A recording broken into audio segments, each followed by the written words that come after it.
All right. So at this point, it sounds like, oh, we got Johnny in the room. We have a special guest tonight, Johnny Vedmore, investigative journalist, artist, musician, conscious person. And I know, Johnny, you're in Wales, right? So it's like 3:30, 3:45 your time. Yes, it is. Yes, it is. But it's good. It's good. I'm really happy to be here. Your guys' knowledge, man, is just amazing. I love watching. I love watching. It's like I love the marathon as well. Having a day where I can research and have you guys talking is just perfect. And thank God you're on the same side as me rather than on the other side. Because God, man, yeah, you're doing well. So I'm so grateful that you've had me on. Thank you. Well, I was really excited to have you on, and then I thought like it was like Friday, and I was like calculating. I'm like, wait, he's 5 hours ahead. That's going to be 3:30. So that's why I wanted to reach out and make sure we didn't have to pre-tape or something. You're like, no, I'm up for it. I watch the live stream all the time. So, Yeah, man. how would you like to represent your body of work to this audience? It's really so we can give you the stage. This is like, say whatever you want, speak with complete parrhesia. I definitely want to talk about this latest, Klaus Schwab and his Three Mentors paper. I definitely want to talk about Eugen Schwab and maybe nuclear projects that were going on over in that area of the world at that time. But you have the opportunity to start wherever you want with this, unfold it. We're going to be here for a little bit. Let's hang out. I got a nice cup of tea here, and yeah. Well, don't let my girlfriend know I'm drinking processed strawberry milk to start off. Otherwise, she'll be angry with me. I've been on an exciting journey. I've got to say, I've been on a really exciting journey. It's been I've had a bit of a crazy life. I got it's always the best way to say is I got brought up in the 17th century. My youth was a weird one because I was in what was called a 17th century reenactment society, but it's a big one, a really big one, where it's 8,000 people on a weekend go camping, all dressed up. We do battles and stuff, and 16,000 people come to watch. All the money goes to charity. You get to know people in all the regiments all around the country. You get this really safe environment being in the campsite. So I spent my weekdays doing normal stuff in like a school, but then I spent my weekends in the 17th century and taking history in, walking around with a rapier when I was a teenager, and really, really just having, I had I had a lot of good people around me, a lot of party animals, a lot of people who cared about history. My dad was someone who cared a lot about history, we were very different people and very much the same people and clash very much in our personalities. But one thing that he did instill in me is a great sense of we are where we come from and we are the experience of the past, and that leads us somewhere. And he was the commanding officer of our regiment in the Sealed Knot. He was Colonel John Birch, officially a man who was born in a place called, near Ledbury. I can't remember what it's actually, Webley. That's where he was actually born. It's a place near Herefordshire. And he was a real figure. All of the people in the Sealed Knot played real figures, of course. And he was someone who would fight on the parliamentarian side, of course. Then you learn about the history of the Civil War and you learn about all of that. But you also, there was a community there, a really close one. And then there was loads of things that happened within that community. And in my home in general, I grew up in 80s Thatcher's Britain in a mining community, South Wales, which is just the valleys was just full of mining pits. No people had been treated as slaves for years. If you go back to Winston Churchill's early parliamentarian career, you'll hear him say something along the lines, and I'm paraphrasing a bit, but if the Welsh are complaining about having starving bellies, maybe we should fill their bellies with lead, because that was the English view on the Welsh and on the people, on a lot of my people. I mean, the history of Wales is a fantastic thing to learn. It's all about rebellion and an inability to accept the rulers next door. At least that's what you're taught in school. And when you actually learn about proper Welsh history, the actual history of the people itself, of the different tribes, how the different tribes are made up. Like the 5 different tribes of Wales are just fantastic. You've got these South Wales is a different genetic heliotype to the people of South Pembrokeshire, and then North Pembrokeshire is different again. It's like a line in between it as well, you know. And you cross over that line, you go over to Saundersfoot in West Wales. If you're hanging around in the castles like Carew or Pembroke Castle down in West Wales, because there's castles, of course. I mean, the way they dominated Wales was building castles all throughout it. It was the only way. Extremely mountainous terrain, extremely hard. Did Robert Clive have his castle in Wales, where he had the Clive from the 1700s East India Company? He had brought all the Mughal treasure back. I thought his castle was in Wales that had like more treasures of the Mughal Empire than they had in India. Yeah, I wouldn't be surprised if that was either Caerphilly Castle or Cardiff Castle or Carnarvon Castle. They're like the central places. I mean, Cardiff Castle was rebuilt by the Marquis of Bute, and it's got it. You know, there's a lot of that went round as well. These people repurposing the castles, and it's a very grand innards now. Like each room is dedicated to a different style. You got an Arabic room and stuff, and in actual fact, some of these benefactors. I mean, we research a lot of these people who were controlling behind the scenes, rich, wealthy elite. But in my own home city, the Marquis of Bute's effect on the city is still positive to this day, because the majority of the police stations, the hospital, all of the parks, all of the castles were all owned by the Marquis of Bute, and he signed them over to the people of Cardiff in his will and said, if anybody tries to use them for anything but their official purposes in my will, they shall revert straight back to the people. So they've tried to repurpose police stations, knock them down and stuff, but these are really beautiful buildings from the past. So some people from the past, especially in Wales, you know, even our relationship with England has always been very difficult. And the only way they've allowed that to continue, allowed us to continue having our culture, which is mostly hidden away. You'd have to go and look around Wales to discover all of the things. But the only reason they've allowed it is because we've agreed to certain terms on behalf, and certain things we don't speak about, or certain other things. And that kind of goes down within culture as well. But basically, I'm from a very complicated place, an extremely complicated place, which is Wales. I mean, this is a really complicated, because I hadn't even got to the fact that North Wales is a completely different people again, a completely different tribe from the past. And the martial lords down the centre, or I call them the martial lords, the people of the marsh lands, they're another Welsh tribe, ancient Welsh tribe. And then you've got all of these French people on the side in the southeast of Britain who are called English people.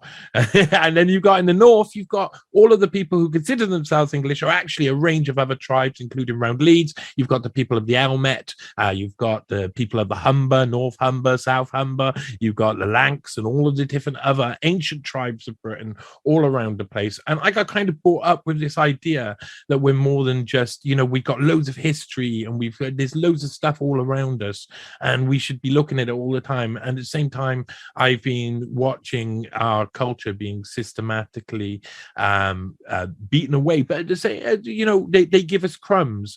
They used to, who once upon a time, 150 years ago, if you spoke Welsh in Wales, they'd hang a piece of wood round you and mock you in the streets. Yeah.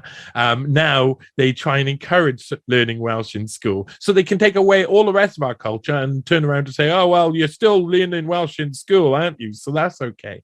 I had this, you know, South Wales is so important. It was so important to in the 80s to realize that it was a community that was completely and utterly pulverized by London, by Westminster, by the policies. What I saw in my streets were, I grew up on streets with police beating up homeless people, drug addiction everywhere, crime all over the place, divisions of all types, extreme racial segregation. When the Somali people began to come over in Cardiff, they just literally put them all in one area and then just locked that area off, basically, and you couldn't walk through there. It was like it was a ghetto, a real ghetto, one that no one talked about. No, everybody went, oh yeah, you just don't go down Bute Street anymore. Now afterwards, of course, there's the money and it revitalizes. And I went to work after school, and after all my experience being young,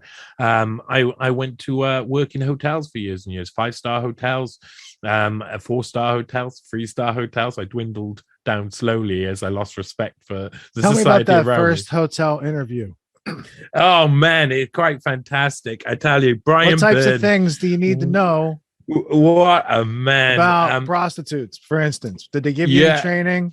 I might have heard something from you the other day, and that's why I'm asking. Not because I, the Hilton, 5-star Hilton. They were opening 2 Hiltons at the same time. It was the Millennium, 1999. They had the Millennium Stadium open up at the same time, a 70,000 seater stadium, or more than 70,000, and it was a big deal. This was all a big deal. Wembley was going to be reconstructed in England, so they were closing that down, and all of the games were going to end up being played in Wales. All of the concerts were going to be in Wales, and Wales was going to be busy for the next 4 years, and it was a time to open up 2 5-star hotels, one of them the first being the Hilton. And I went for my first interview, and I was 18. I remember being at a seal knot muster in a tent with about like 15 people all crammed up, smoking weed, going, yeah, I go for a job interview in the Hilton, and they were like, oh yeah, like, you're gonna get that. And I walked in, I had literally like lace tied around my trousers to keep them up and stuff, and shoes which had floppy bits on the bottom and stuff. But the guy who came in to interview me was a raging alcoholic. He could barely see most of the time. He collapsed twice during my time working in the Hilton. His name was Brian Byrne. I doubt he's still alive, because this was like 22 years ago, 23 years ago. Oh my God, that man. He said, I tried to have a little like, oh, it's beautiful out there. Look out the window. Oh, try. I thought that's what I need to do. He just grumbled, sat me down. I sat down, and he said, so what do you do if a guest wants a prostitute? And I kind of like, oh God.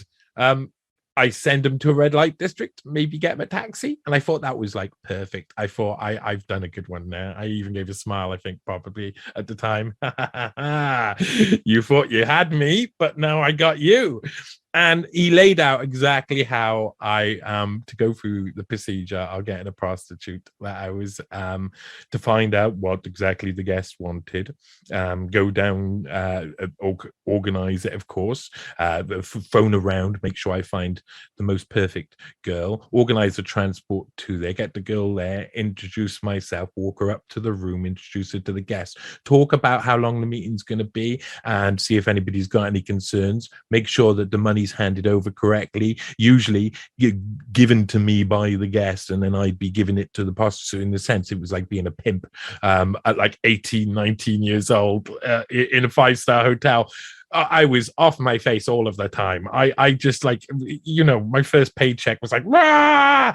And everybody was just crazy. The whole place was just, it was drugs, it was rock and roll, it was sex. It was my granddad said to me just before I went to work there, I couldn't take any advice off my granddad anyway, but he said, when you go into hotels, do not get involved in the sex and the drugs and all of that and the rock and roll. Don't get involved in that. Be safe, trust me. And the first 6 months I was in a 5-star hotel, it was crazy. It was all famous people staying.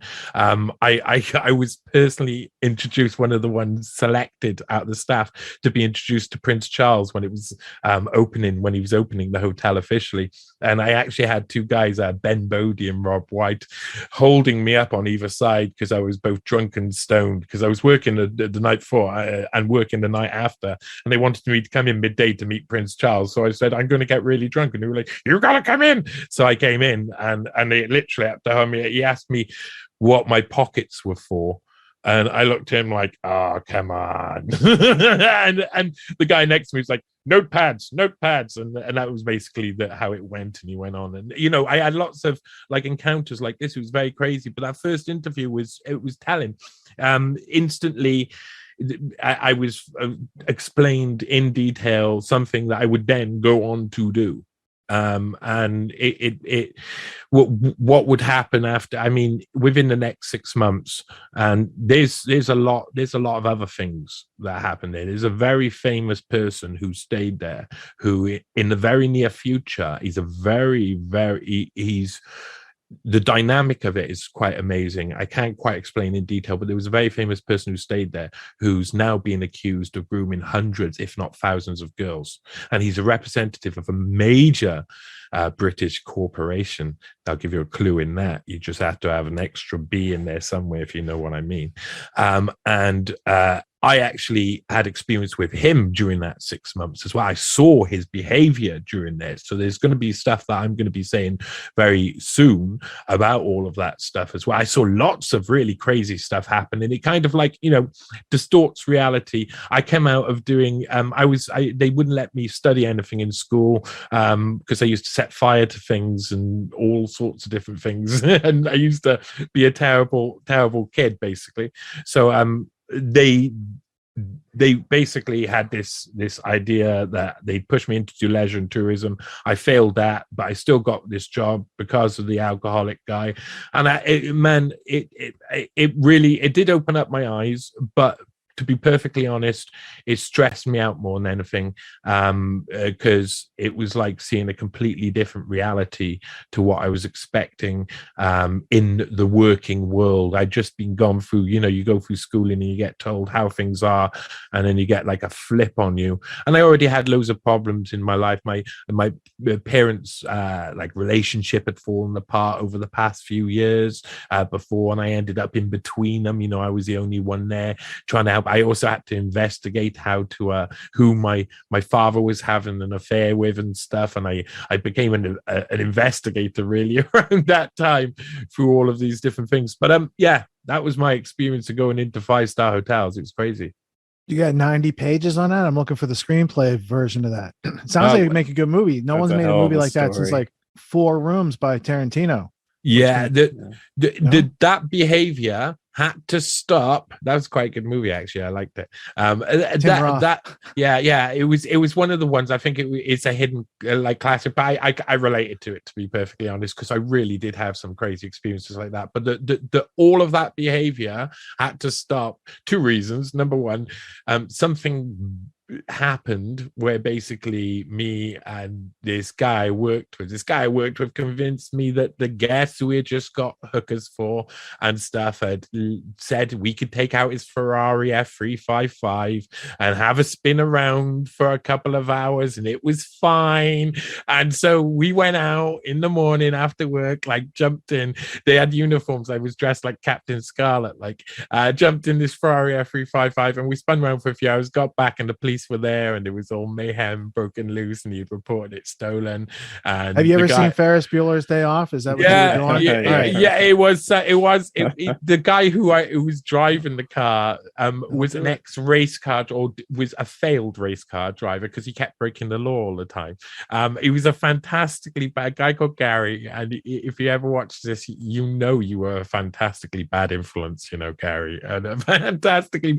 But basically after that, they sat me down in a room and said, "How dare you do all of this?" And I said, "Well, you've been you told me right at the first question that I was to get prostitutes for guests, and I was to do all of this, and I was groomed to do all of this behavior straight out of school, straight into and it's in response they hid it all under the carpet. They paid off all of the damage that had been done to the Ferrari F35 from 55, because there had been a little bit, the light wouldn't go down properly, and there was a scratch on the side and all of that. So they said they hushed it away, and they gave me promotion, basically.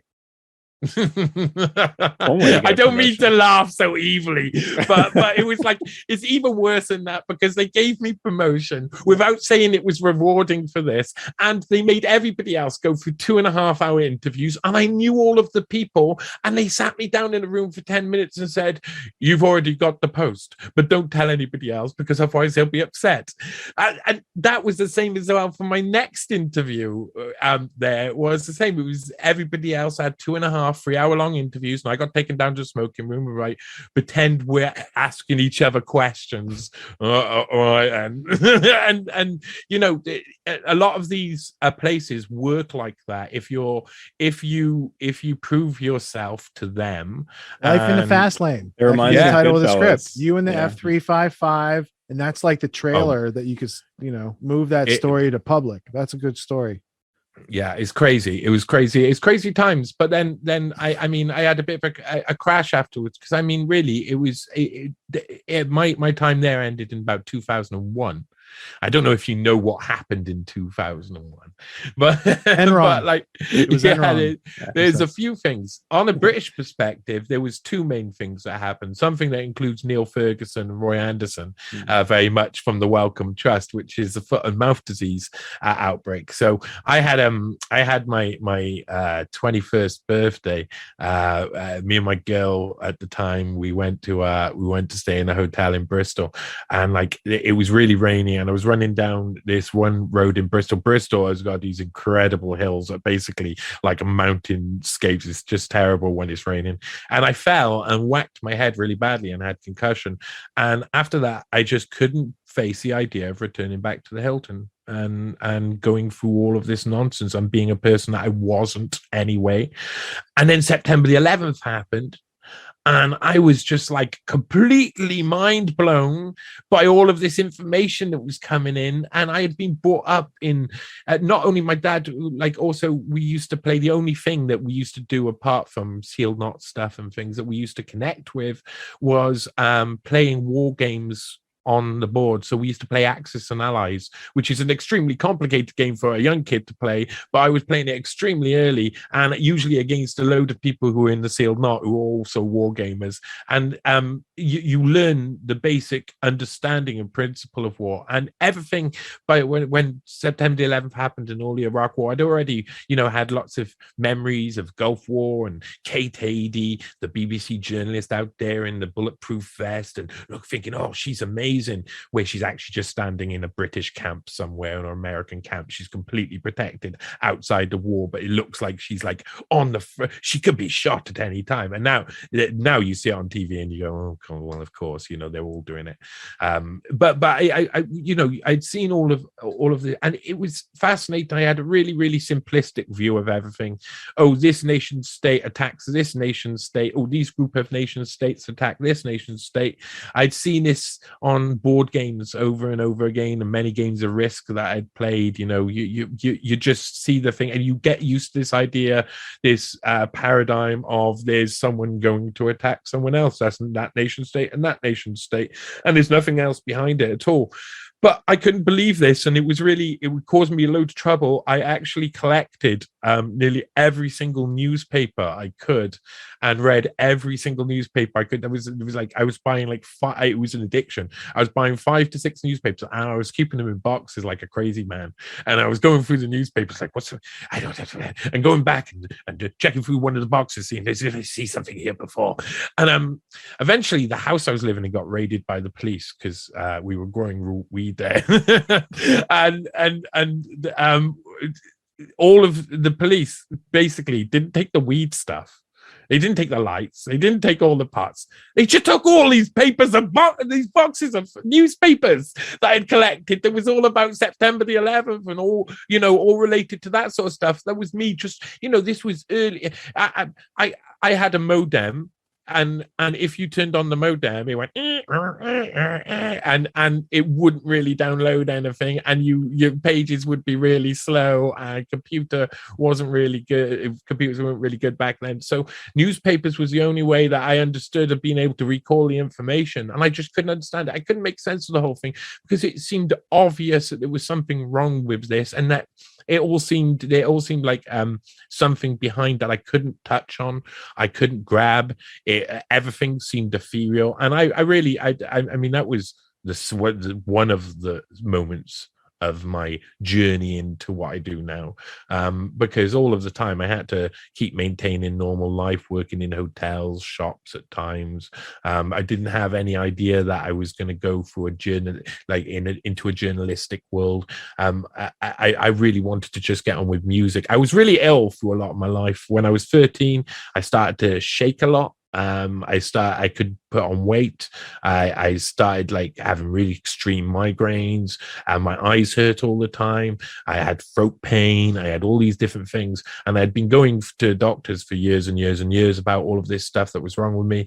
And for years, they told me, every single doctor told me it was normal, everything's fine. It wouldn't be until I was like 27, so in 2007, that they actually diagnosed me with something that was quite severe called Graves' disease, where I basically ended up having to have radioactive treatment, and then my thyroid's removed because it was just killing me. I went down to 8 stone, and then they said there was something wrong with me. Oh no shit, really? I can't maintain like holding water or fluid or anything.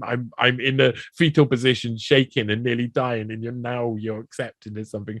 So I had this like letdown of society constantly as well through this time. Society, I had been, we have the NHS in Britain. You worship it. You go, oh, we got free healthcare, but it's not, because they don't give you healthcare. They actually try and put you off as much as possible. So in that time, I was on pills for like that you're meant to be on for only 6 months at the most. I was on it for like 4 years and stuff, and they just didn't care.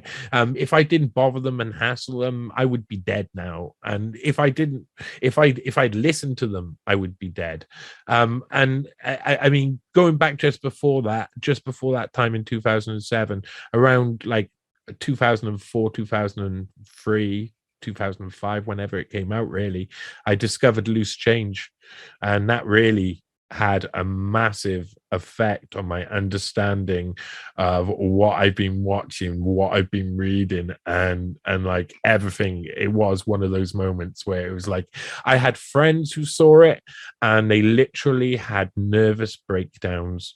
I worked with a guy in an electrical shop called Dixon's XL just after Hilton, a year after Hilton. I started on September 11th, 2002, because I remember them doing the 1 year anniversary on the first day of work. And when Loose Change came out, that guy had basically a mental breakdown. He was screaming, shouting. He couldn't take it. There was suddenly the internet. You could actually get on it. You had broadband, you had communication. We could talk to each other. We could see different evidence. And then, I mean, there's so much, and you think everybody already knows it as well. You don't have a realization. Yeah, even when I wrote the most recent story that I've written, it's like it's so surreal to go through a process where you find a load of information, and you're not sure if people know it or if people are even going to care about it or what it means. Only now, after loads of experience, can I really understand when I'm looking at something what it is. Is it evident? I start to remember my history teacher back in the day asking me about like first-hand evidence and second-hand. I didn't understand any of that in school. I had to go through a process really of understanding it, because I don't think anybody really gets taught what they should get taught. I think we know this. We're not given tools to be able to recognize what is the difference between evidence and opinion, and that's really basic. And it's a problem all over the place. And I think it's where I was before as well. I was in a place where I had lots of opinions about what was going on, but it was only when I started to see people who had uncovered evidence and were showing crimes that I really like through the looking glass. And my eventual experience, I was in bands for years. I put together a band myself called Bomb Alaska, and I worked really hard. We went out to try and play all the time. We were fantastic unit, modern rock and roll, I called it. But it was just like a mixture of like 7-8 different genres. And I just love playing music and smoking weed, taking drugs and doing all of this stuff and partying out. And all of the festivals closed down. all of like the clubs closed down one by one. They introduced social policies. It would mean that they can build housing in the city centre, and then it means you can't play music there anymore. And Cardiff had a special clause within its rules in the whole of Britain that meant we were a musical capital. And it used to be that buskers didn't used to have licenses to play on the street. All of the clubs had special reduction in the rate of their licenses, so there could be more clubs open, more music. And it used to be you walk down the road and every second or third building was pumping music out, and it'd have free bands or a DJ playing through the night, and you'd have it was like now it looks like indulgent, the amount of stuff we had to do, and I really wanted. I mean, we were all in the music scene, and people who were, music people hang around with people who love music, so that's kind of the music scene, and there was. Everybody was kind of arguing amongst themselves. Everybody was like trying to fight for the little tiny bits of space there was, and the mainstream were just basically taking over everything, crushing us, while social policies were taking away all our ability to play music, perform, and do anything. And it led to me feeling completely suicidal, not wanting to continue on. They had already managed to get me on Prozac and fluoxetine. Fluoxetine, Prozac is the same thing. To perk me up, and that just basically dulled me down. And so about 2014, 2015, I said, that's it, no more. I went to the hills. I went to the Garth in just about 3 miles up from where I live now. And I went to the hills and picked loads of mushrooms. And I had like a 4-month reset of just, I'm going to get back to understanding who I am, listen to music in a deep way, sit in the darkness thinking about stuff, face every horror in my life that I've had. I was groomed for 2 years when I was like 9, 10, and 11, and I had to go through a court case thing where I had to give evidence behind a mirror and stuff, and the paedophile afterwards got like a slap on the wrist, and then he was allowed back into that thing I told you about, the sealed knot. So that safe society that I had when I was 9, 10, 11 got completely shattered for me. And then I was told I was never allowed to talk about it again because basically everybody failed me. And so this paedophile was always like within 5 meters walking around and purposely joined up so that he could continue trying to get access to kids. So I had like loads of experiences in the past, loads of things that have built up. I had to face a lot of problems. I did it my own way. I did it the way that a lot of people did in ancient times, which is basically examining how you think and how you feel. And then afterwards, I said, I've got to learn lots and lots of stuff because I'm going to have to write things down. That means I'm going to have to watch every video that I could possibly watch, every documentary. And I realized I also had to stop doing something that was very obvious. When I started out wanting to talk to people online and wanted to communicate with people, I did it from like a shit posting angle where I wanted to have fun with people and take the piss out of the stupidity of it all. But I realized I needed to be more focused than that. I needed to understand that there was something much deeper, and I needed to find my place in it. And I didn't know where it was going to be. And I knew that instead of making enemies of the other side, I needed to learn about what I thought the other side was, because I was brought up in a socialist haven of South Wales where everybody's a miner. My dad marched along Arthur Scargill, who's one of the socialist icons of the early 80s and the fight against Thatcher and stuff. There was this feeling of that within my family. My family were landlord families from really rough pubs in Cardiff, but there was also, it went back to miners. Everybody goes back to being related to miners in Wales. That's the way it goes. So there's like that. I had that socialist route. I believed I was left wing. I believed there was a left and a right. And I started writing an article where I was like, what about this centre though? I don't understand. It seems to be encapsulated. It's actually by people on the right and people by the left. And why doesn't this make any sense? And you realize that you're being fed sides because they need to create the sides. They need to create the controllable sides. They need you on the left or the right so so they can define what the left and right is. And I didn't really understand that when I first started. My first start into journalism, my first steps into it, was to fight against this idea of the BBC and Laura Koonsberg, who were really anti-Corbyn at the time, and Theresa May, who is a Conservative leader. And I had lost faith in politics anyway, but there was no output for me. There didn't seem to be any output for me. There's no place for me to go. I got no option. They keep forcing me back. And my best friend, the man monkey, he was like, "You've got to. Jeremy Corbyn's different."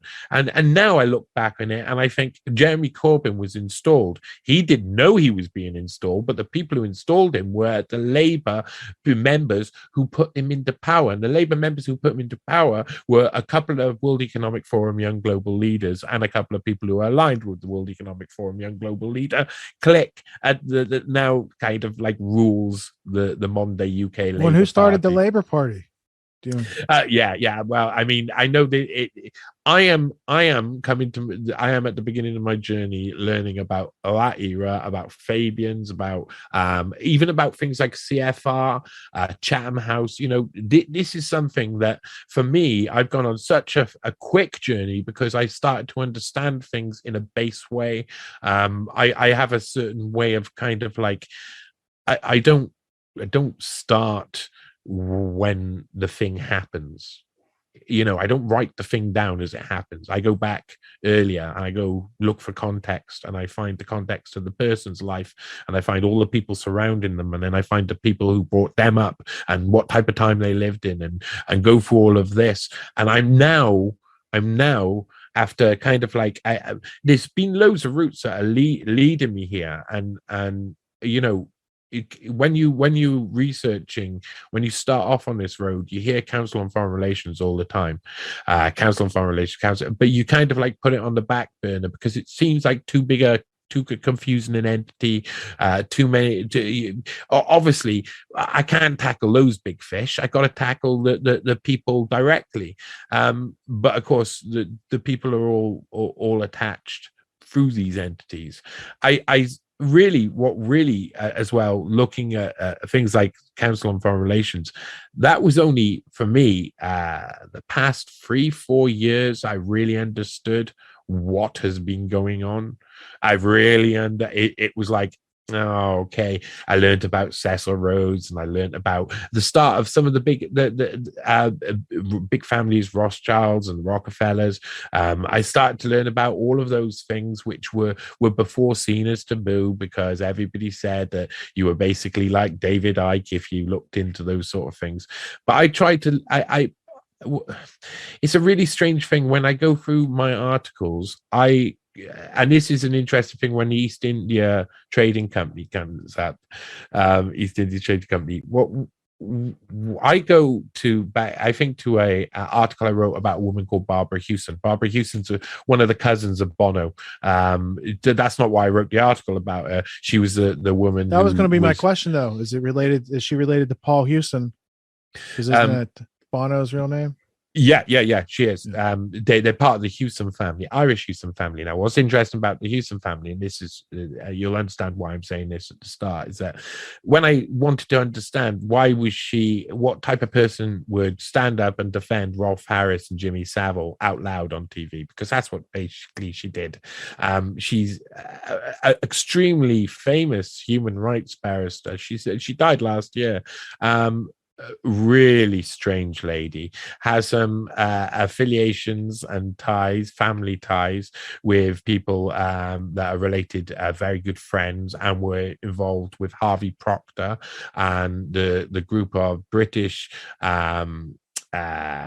suspiciously, I mean, I want to say like pedophile politicians in Britain. I know that Harvey Procter would say, well, the boy was 16 who had blood on his pants, but I just feel like, I still feel like, yeah, okay, it may have been legal to be 16 and etc., but I just, there was a lot of people they hung around with, Elm Guest House, Dolphin Square, all of that sort of thing, where it was lots of ties like that. So this woman in 2011 is out defending these people as though they should be not only accepted, but that it's normal for an older man to want to fumble with a 13 or 14-year-old. And she was saying this on TV on Channel 4. I couldn't understand it. And so I thought, I'll just do a family history. I'd already done a couple. I'd done one on Laura Kongsberg, one on Theresa May. Theresa May's family history was interesting because her father had worked with a famous serial killer called John Bodkin Adams, who had worked in Eastbourne Hospital.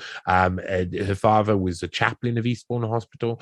He had killed 132 people, got them to put them in their will, and then he gave them an injection, popped, they're dead. And then they covered it up. The establishment covered up. Within 10, 15 years, he was a doctor again, working as a GP. Amazing story. So I was enjoying family history stuff. I was enjoying going down these family histories and seeing. And it was something very interesting happened with Barbara Hewson, because I just didn't stop. There was no point. With the previous ones, Laura Kongsberg, I'd gone back 3 generations and stopped, and I found that very interesting information in there. And with Theresa May, it was just 2 generations, and I stopped. But with Hewson, I just went back and back. I went back to 1500s. Wow. And I went back to Elizabethan times and found that her family had been part of something which I think was the first stages, or part of the process of what would be East Indies Company, with I think it was called the Merchant Adventurers Guild, and it was set up under Queen Elizabeth, and it was like a group of traders in the York area who were had this guild and would go for places that the Elizabeth would want them to go to settle, have families there, and colonize it. So the Hewson family was sent to Ireland. They were part of the guild. It was agreed that they go to Ireland, and they were Protestants going to Catholic Ireland, going to like the colonize. And they were put in charge of each position of power that they could, like, over the generations as it went on. They would be jury people, the I can't remember what you call it, justice of the peace. They would be justice of peaces. They would be reverends. They would be all sorts of different positions of authority. They would spread out to about 4 different areas. They would have Castle Hewson. There's a place called Castle Hewson in Ireland, which was the base of the Hewsons for many years. And they had loads of different houses around the place, all in slightly different regions of which they would have control. But they were also an extremely interesting family, because they always did the opposite of what you'd expect. It seemed like a genetic trait, opposite what you'd expect at the time. So, like, first of all, you can say they were Protestant and they moved to extremely Catholic early tribal island, a place which, I mean, would be mind-blowing to settle for us now. If we were to go into that environment, it'd be like, what the hell is going on completely? They had real balls. They had really big balls. They went over there and they did the job, and they stayed there, and they had loads of different experiences there. So at one point, they're Protestants, and they fight on the side of the Catholics against the Protestants. And 10 years before, the person who leads one of the armies onto the battlefield against his own supposed people, of his own supposed religion, had his some Catholics had dug up his mother's dead body and his brother and displayed them to shame the family, their dead bodies, their dead corpses on lawn, because they were Protestants. And yet they still fought on the same side as the Catholics, and I couldn't understand it. Looked through further, and there's more and more. You get to the 1800s, late 1800s, early 1900s, and the one guy who's living in this, I think he's living in Castle Hewson, he's the head of the Hewson family, and he just shoots a maid in the back for no reason. She's just preparing breakfast one day, and he walks into the kitchen, and he's just like crazy. He just shoots her. While she's in the pantry, she collapses to the floor and dies. And they put him into a fake asylum for like 10, 15 years. A fake asylum. It was like a house with his family in, and they called it an asylum all of a sudden. And then he came out later. And what happens there? He gets let off again, and his family, her father, so the ancestral line, this Barbara Houston, when I get to her father, he's a complete contradiction in terms colonialist. In Ghana, when it was what was it called, the Gold Coast, I think it was, back then, the African Gold Coast or something, just during that change. But he was also, someone found a load of letters he had written in to complain about gay people or complain about anything that he could find that he could oppose at the time. He would oppose it automatically, and it seemed like a generational trait all through their history. But it goes back, like I say, it goes back to I started studying this past history where I see all of the enterprises that are around today in colonizing places militarily or under the radar. They were really introduced then. And I also had, by that point, an understanding that the genetic map of the UK was not the same as the map of the UK. And that even though they had colonized all of these places, they hadn't spread their genetics to be the superior genetics and the most you get swallowed up. If you take a family, people from England, and you put them in a North Walian genetics, the next generation or a couple of generations down the line, they slowly get swallowed up, and soon they'll basically just be North Walian genetics, and there'll be just strands of the past, and just an English disease or two. There's like a genetic momentum of the indigenous area, and when they try to insert themselves to colonize, it doesn't stick. It gets overwhelmed by the momentum. I think that's why they were grooming Jeffrey Epstein to have that DNA sharing thing. And he was just like the pilot prototype. But really, that could be a way to carry out the Pan Angles idea of an English speaking world and a whole bunch of that institutional racist ideology that they were pushing as part of globalism and like a new world order-ish type thing. One of the interesting things is they usually didn't intermarry with the population. Something of Jessica Harlan Jacobs' work about the British Empire and Freemasonic institutions around the world. They traditionally, even with the aristocracy of the various nations that they were moving into and setting up shop, they almost never corresponded or had any sort of genetic intermingling through marriage or otherwise with this. Or if they did, they didn't procreate with them, or if they did, we don't know about. Or if they did, they did it with another royal family type situation. The book he was referring to, that's Tony, by the way, in case you guys didn't meet Tony. Hey, Tone. Amazing story. I'm just captivated right now. Sorry. Builders of the Empire was the book that shows that the British trading would set up like these trading posts and Freemasonry, and the next thing you know, it's a fortified trading post or a fort, and then it would move into colonization. And when you move the maps over hundreds of years, there's a pattern. Like they had a pattern to colonize other people. It's very similar to like the how city states worked back in the day as well, where they'd like basically try and capture a city state, and then the culture would emanate from that city state. They hoped, but the culture can change, but you won't change the people. What's really interesting about the that genetic map of the UK I talk about, that hasn't changed. The borders and boundaries have not changed for 1,400 years. However much input they put, you can put a map of how the Britain was doled out and 1,400 years across one of the genetic map, and it's exactly the same. It's basically the concept of the divine right of kings going the whole way back to the Achaemenid Empire, ancient Persia, migrating itself into Greece, Rome, and then into Europe. The same idea of like, essentially, we're not going to degrade the genetic pool from which we came, and we're just going to intermarry with what we consider to be other aristocracy of similar ilk. I mean, that same idea continues. Like the English were just literally the English during like Elizabethan times and around all of the Tudor times in general. They were mainly speaking French. They were, the people on the ground, their subjects were speaking a slightly different, like Anglo-Saxon French variant with tiny little bits of Latin thrown in here or there. So it was like a real like sort of like strange mix of languages. But the aristocracy were obviously separate and distinct from the rest. I mean, it would be really interesting if we could see where, like, how the genetics of royalty look what it looks like compared to a map, what's won out, what genetic trait has run out apart from hemophilia.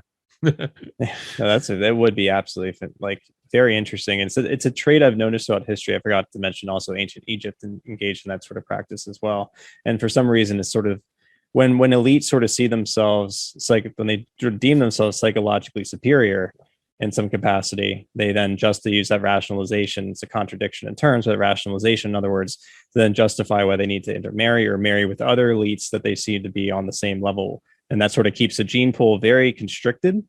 And that can sort of permeate itself over not just centuries, but millennia, to your point, over 1,000 years. Do you want me to lead you into this article in a quite fantastic way that links exactly this to exactly that? Because I've seen something, and I don't think I'm misunderstanding mean gene co-interaction or anything like that. But I think I understand the basics. And there's something about Schwab and Schwabia and the region of Germany on the borders of Switzerland that he comes from that I think is very much what we're talking about right now. The people of Schwabia, so Schwab is of Schwabia. Schwabia is a place which is called a region which is basically in Baden-Württemberg in the southeast of Germany, just to the west of Bavaria, which was a big kingdom once upon its time, just north east of Switzerland, just north of Lombardy in Italy, which was once a powerful kingdom in itself. And of course, is it near Liechtenstein? It's no, Liechtenstein's a little bit further up. But it's interesting because you're breaking out to what it used to be before it became these contrived nation states in the 19th century. You mean before World War One redrew the map and renamed these things? There is a reason for that, an extremely important reason, because again, you got the Franks on the side, Holy Roman Empire at the top. You got all of the armies, even Germany until the late 19th century. Now, how do you get through this region? If you're an army and you want to pass through this region, you've got the Alps on the one side of you, which stops your movement. Places like Switzerland, Hungary, Wales, to an extent, are really hard to take because they're completely surrounded by mountains. And so because they've got that natural border, what you find is they get a distinct culture inside. So Hungarian language is like not related to any other language around, really. And its culture in the history has been really it's actually very similar to the Welsh culture in bards and poetry and also those sort of things being seen as more, because those people get a lot more opportunity to be peaceful because they're not being attacked all the time. And if you want to pass through any part of their land, you've got to get permission from them.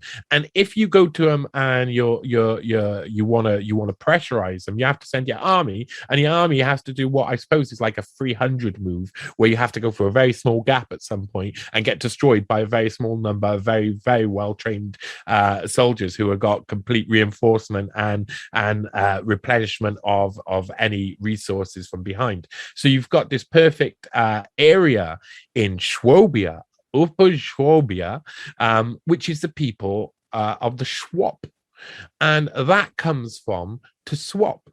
The people of Schwabia, the name itself comes from the term to swap. And that can be seen as to trade as well, because you're in a area where regionally, I mean, even if you go back further, you've got that's the region where all of the Celtic origins come from. I mean, it was basically sweeping through there. There was loads of different sways through that region, and these people over time had to learn to trade with all of these crazy armies around. Now you can try and attack this very small place, but these guys have made friends with this empire, this empire, this empire, this empire, this empire that live next door. And if you're going to attack them, they could just team up with a couple of those guys, and then suddenly you're under threat from 3 different empires around, or 3 different points of power, and suddenly you have to say, okay, I'm not going to cause trouble. So it became a very safe region, I think, in history, even when you get up to World War II, where the region is given protection by the Red Cross as being a special region, obviously as well, because it's an entrance out of Switzerland, which is a neutral territory. So there's loads of excuses and reasons why this, but I think over generations, what's happened is that the people in there who have got an advantage. I've got the advantage because they're good at trading. Trading, no matter with who or with what, for the safety of their own people and for the safety of the region and for a feeling that they're better than everybody else and they're more important than everybody else. But they'll have the people who are more likely to trade are more likely to have large families. The people are more likely to be successful, and that trait is passed on through time over maybe 1,000, 2,000 years from the people of the Schwab. They just swapped genetically upwards through the chain, in a sense. And I think that's a really important way to understand the people of Klaus Schwab, where Klaus Schwab come from genetically as a people, and what, because that rings true in his father's life and in his life too. So, and I, in a sense, in his grandfather's life as well, because if you go back to his grandfather, it's Jakob Wilhelm Gottfried Schwab, and he was born in Germany, but then would marry and move down to Switzerland, and he would have to refuse his German citizenship, take up Swiss citizenship, and then he was only allowed to be a German again when they moved back to Germany after they'd had Eugen Schwab. So Eugen Schwab, Klaus Schwab's father, was born 1898, I believe, in Baden-Württemberg, but the parents had to go back there and say, okay, we're having our kid here, I've got to be German again. They said, okay, if you take your German citizenship, you're never allowed to give it up again. Your family's doomed forever to be German. And they said yes to that. So if you type in one day that is Klaus Schwab Swiss, you'll find out that he's not being allowed Swiss citizenship, even though all of this. And that relates to this case, which was the first. It came from his father trying to go and see his Klaus Schwab's half brother in Brazil.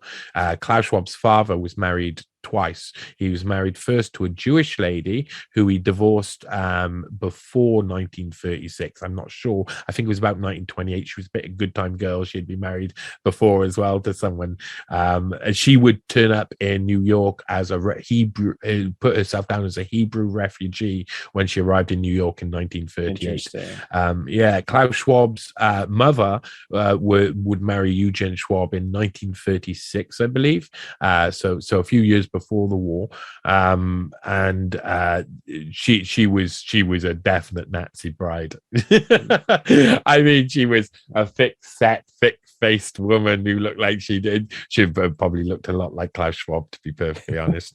But his father would go on as well after the war, after what he did in the war, because during the war, what did he do in the war? I picture him like a Oscar Schindler. I picture him like, yeah, I mean, come on, why not? Like, isn't that why are you guys laughing? Do you know something I don't know? What's going on?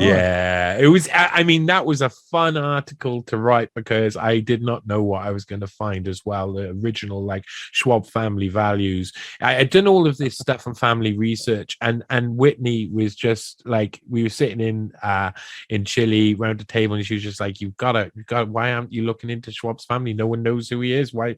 And it took me 5 weeks to find like enough points that I could nail, and then the one piece of evidence that went, yes, it's Eugen Schwab for sure, and then everything rolled really quickly, and because once you find the person's name and you've got enough points of reference and you can drag in loads of information. I spent ages going through Swiss newspaper archives and having to translate things between Swiss and German, French and German and English and etc. And through it, I think I picked up quite a lot of German again. I felt really happy about it at the end. But basically, I discovered that Eugen Schwab, Klaus Schwab's father, had managed a factory during the war, very special factory. It was a Swiss company. Escher Weiss had been set up by Walter Zuppinger back in about 1850, 1860 to make machinery for things like lace, other things. Later on in the at the turn of the century, they would start making turbines and ship parts, big industrial projects, massive ship turbines, and also for hydroelectric dam turbines. So that would set on a roll, that eventually they would be the main guys who would be brought in for the Nazi atomic bomb project that, of course, used heavy water and needed massive turbines that no one else could supply apart from this company, which was originally, like I say, a Swiss company, but then opened up a Ravensburg branch nearly straight away and had this dynamic where half of its company was in Switzerland under Swiss law, half under German in Germany under German law. Yeah, it was kind of like, go on. Have you asked the question, did Alan Dulles have anything to do with his internationalization? Because that's what his like, he was in Bern, Switzerland. He was an attorney helping the Germans take their companies and internationalize them, especially in Switzerland, so that if the Germans lost the war that was going to be coming up, these companies and their patents would be safe.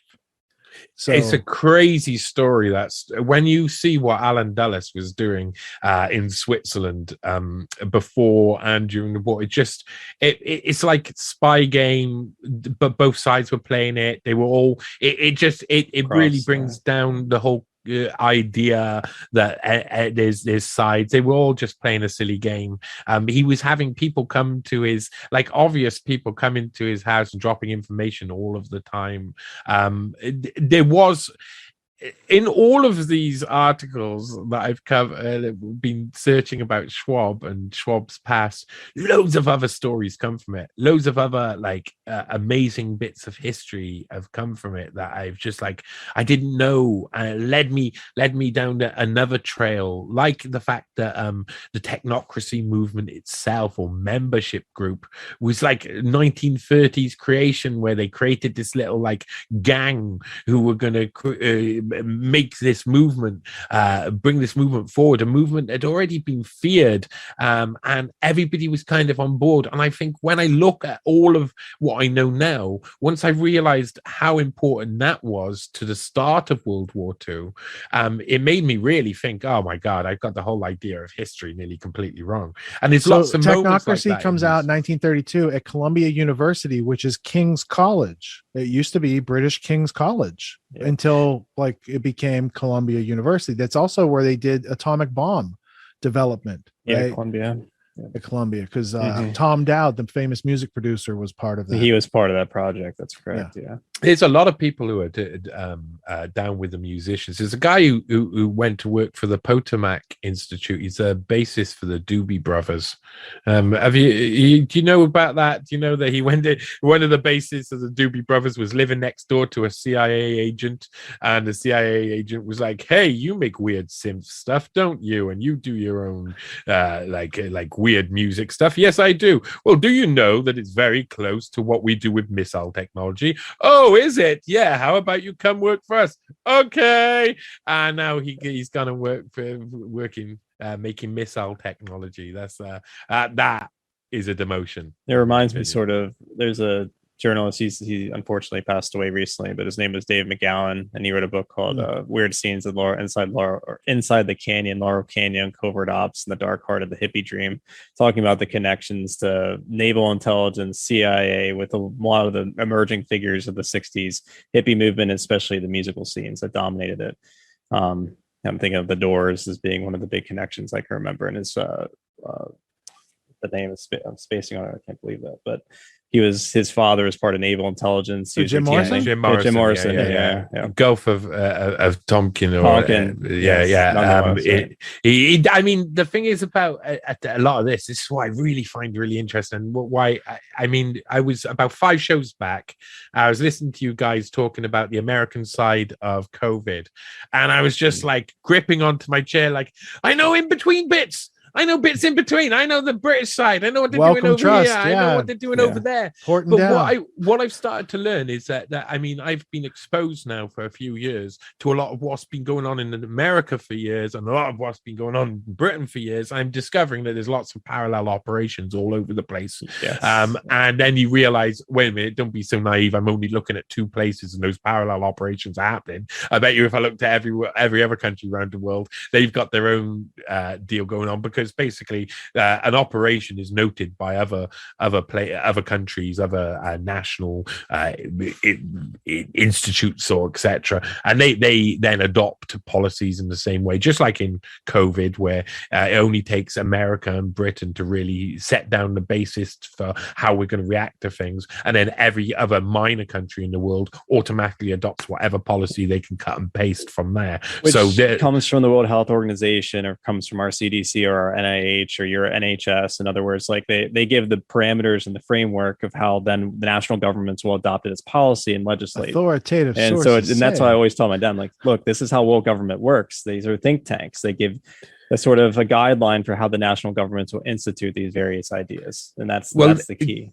Going back to hotels, one thing I learned really important about hotels is that I worked in 2 opening hotels, and you do something really important. You write all the standard operating procedures. You sit down all the staff. Yeah. So you got managers in front of you, and they say, you make okay, up the rules. Yeah, in this situation, you don't. Right. You make up your own bloody cage.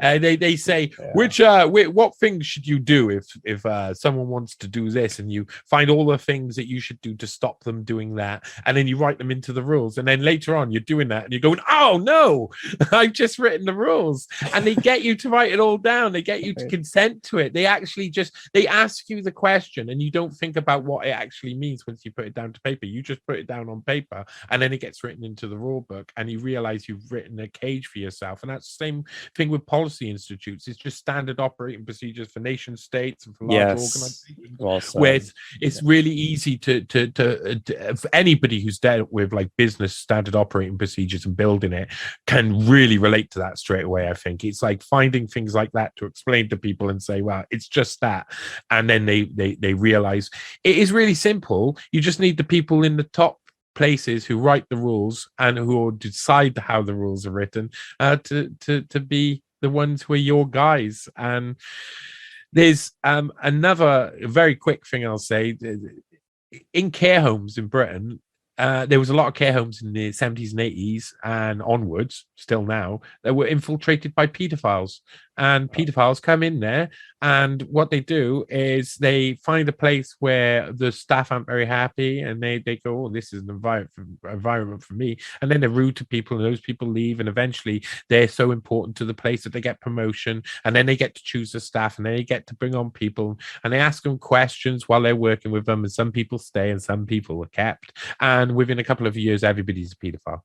In a care home, in like that care home environment, you let the one person who's evil write all of the standard operating procedures, and you're doomed. Your whole, everything is trickled down, and then everything as well is nobody trickled down. It's like copy and paste. There's lots of small entities will just use your example as a perfect example of what they're going to do, because obviously it works. You know what you're doing, don't you? And all it is us building a load of cages round for us. It's all contrived. It was not based on any sort of science or understanding or some sort of formulated understanding of how operating procedures should take place. It was contrived by people who wanted power and wanted to satiate certain needs that they couldn't do otherwise. But it's not just like he's pointing out, it's not just like Jimmy Savile, because Jimmy Savile was empowered. He was the icebreaker for all these people, right?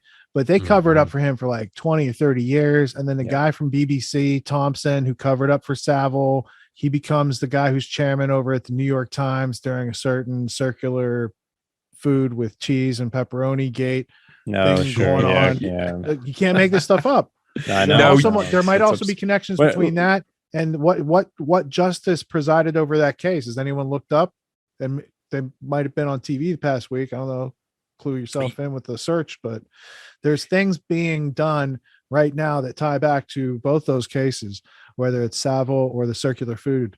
What's really interesting about some of the Savile stuff is that if you actually look at other what I would call governmental cover-ups of systematic and widespread child abuse, like that was put on, because when I actually covered the Theresa May article, a lot of the people her father were in the diocese with in Sussex were people like Canon Peter Ball, who was a friend of Prince Charles and Jimmy Savile, and abused loads of children, and a load of other people like that. There was like about 10, 15 really really powerful positions in the church, pedophiles, and then Theresa May's as Home Secretary would decide who then heads the inquiries into all of this historic abuse that her father was hanging around with at the time.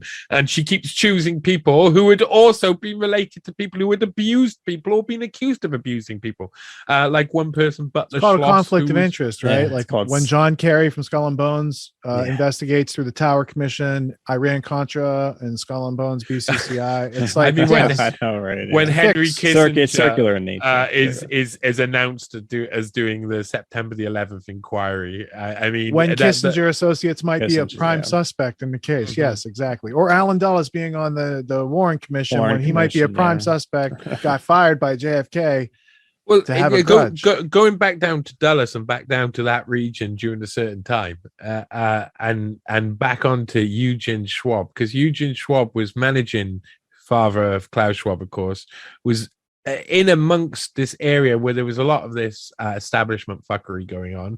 Ravensburg itself during the war, like I say, had special permission to not be bombed, and by the Allies they had managed to say the Red Cross, it was a humanitarian zone. At the same time, Klaus Schwab's father was using, of course, slave labor in the factories. It wasn't Jewish slave labor, so that's okay. Apparently it was Slavs and other people who had been brought in instead of going to concentration camps. They send them to work duties, and it was powered. The Escher Weiss Ravensburg factory was powered by hundreds and hundreds of slaves at that time, what we can call slaves, quite clearly.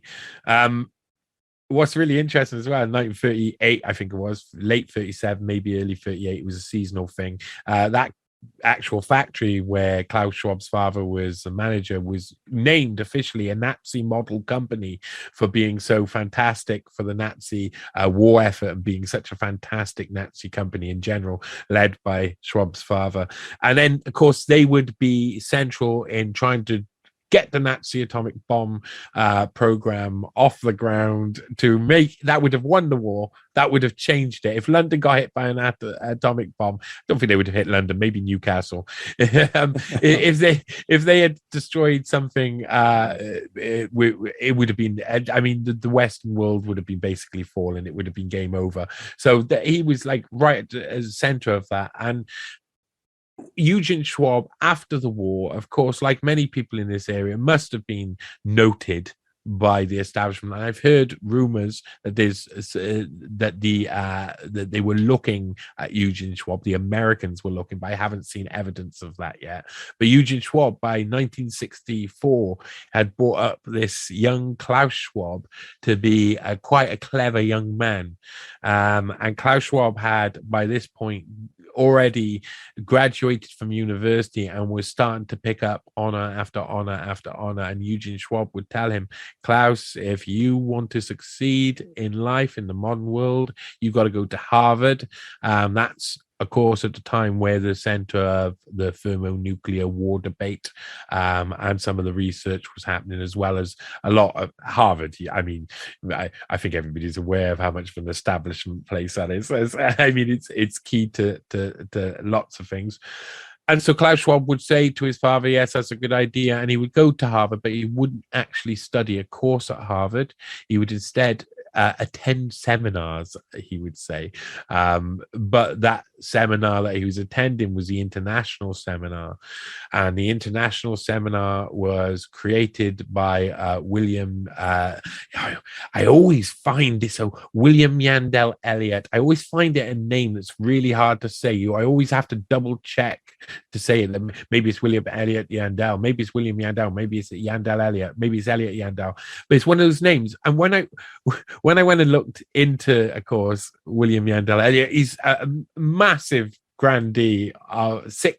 He's advised 6 US presidents. He's CFR boy through and through. He's been so vitally important in so many different aspects. Yeah, we've never heard of him, because that was when I read your article. I had never heard of him. The first thing I said to Rich, I was like, I've studied with you for 10 years. All in this whole book is William Yandell. I know, but you made me aware of that, because I was unaware of Yandell Elliott. and I was like, I afterwards, I took a little. I just take a little cursory glance here and there, but I did notice that Pierre Trudeau, who was involved in this course that was set up and managed by International Seminar, which was managed by Henry Kissinger. Executive director was Henry Kissinger. Also, Brzezinski has a connection. Which Pierre Trudeau's family line goes back to William something Elliot.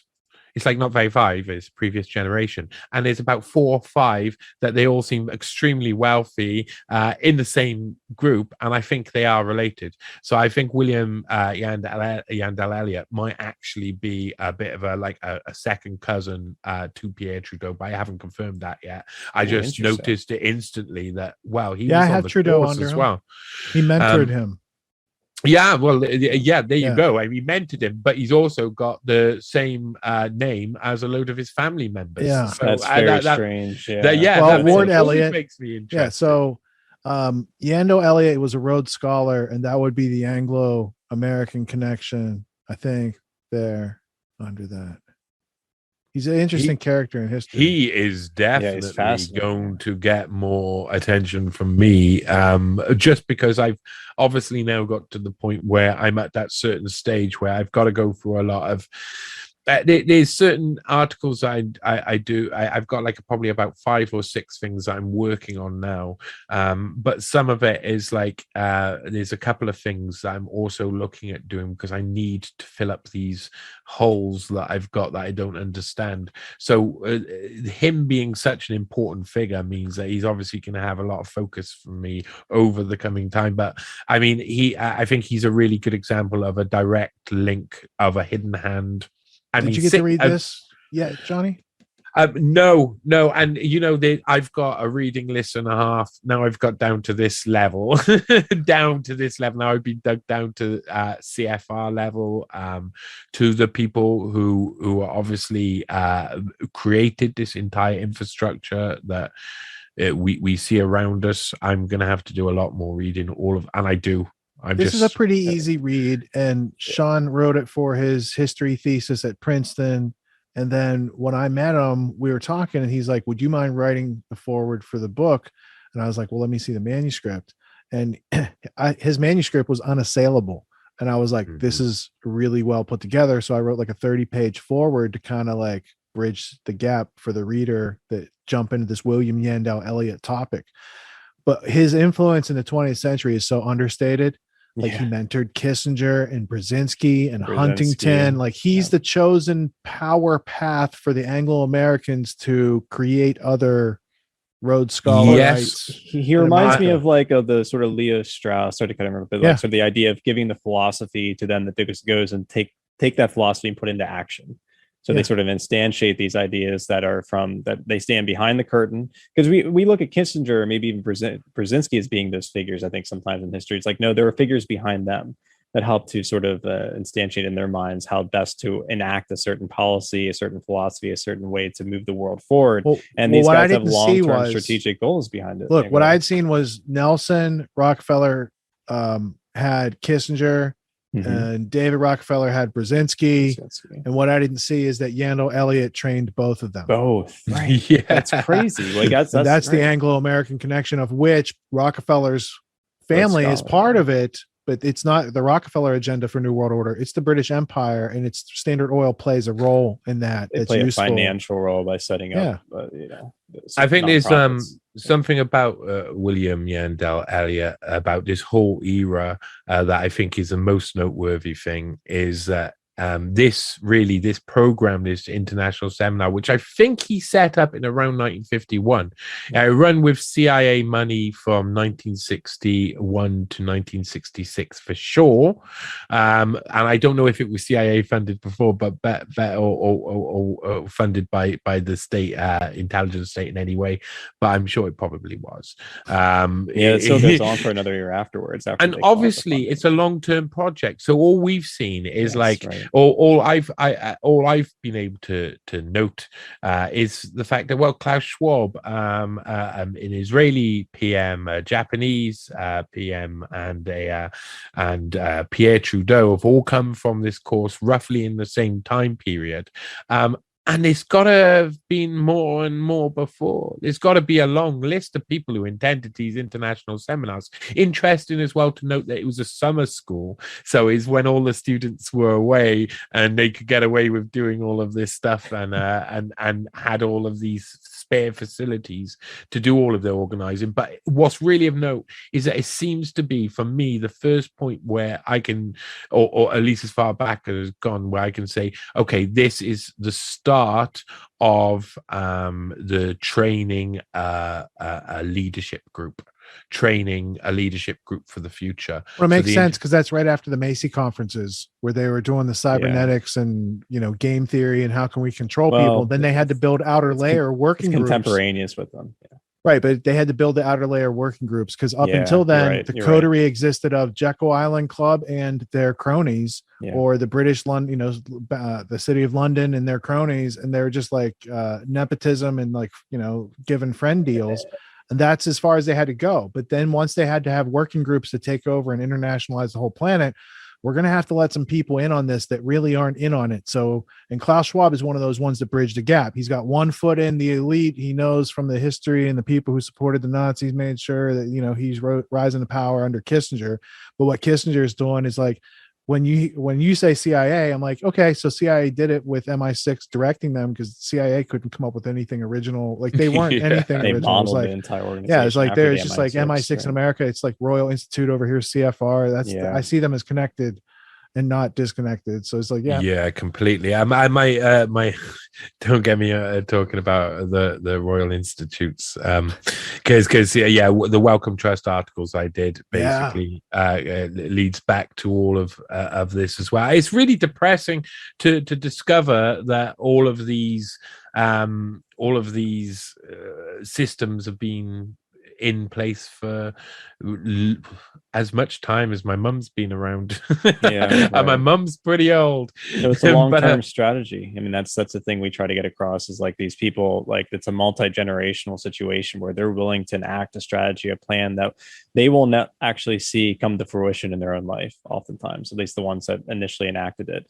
To Rich's point, like the philosophy to some degree had changed because with the Macy conferences, the new atomic bomb that had been, showcased during the war, tragically, went from being bankers and the coterie of banking to realizing this controlling money, the money supply of the world and that sort of thing, to now wanting to control the human being on a biological level. So there's a connection with controlling money itself and how nation states legislate money and fiat and gold and these sorts of different concepts that we talk about in regards to banking. But now it's like, now we want control of the human being. Now the thinking for this goes back to Columbia. To Rich's point, 1932, transhumanism and sorts of ideas technocracy. Transhumanism came late as a concept, but the idea was already had been conceptualized, but the technology hadn't caught up, and finally it gets caught up, and now you have to take this a new emerging. You can't just control nation states through manipulating sort of monetary supply and what money is. Now you have to control potentially the human being on a level that's so granular that get them to love their servitude.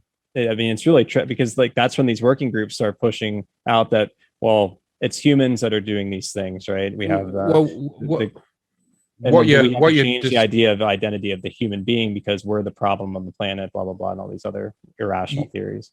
What you're describing as well is it can be to describe nuclear deterrence and how they work that through, because it's as simple as like the 1, 2, 3 idea. The first thing that is the deterrence itself of having a nuke. Everyone's got a nuke. No one's going to fire nukes at each other.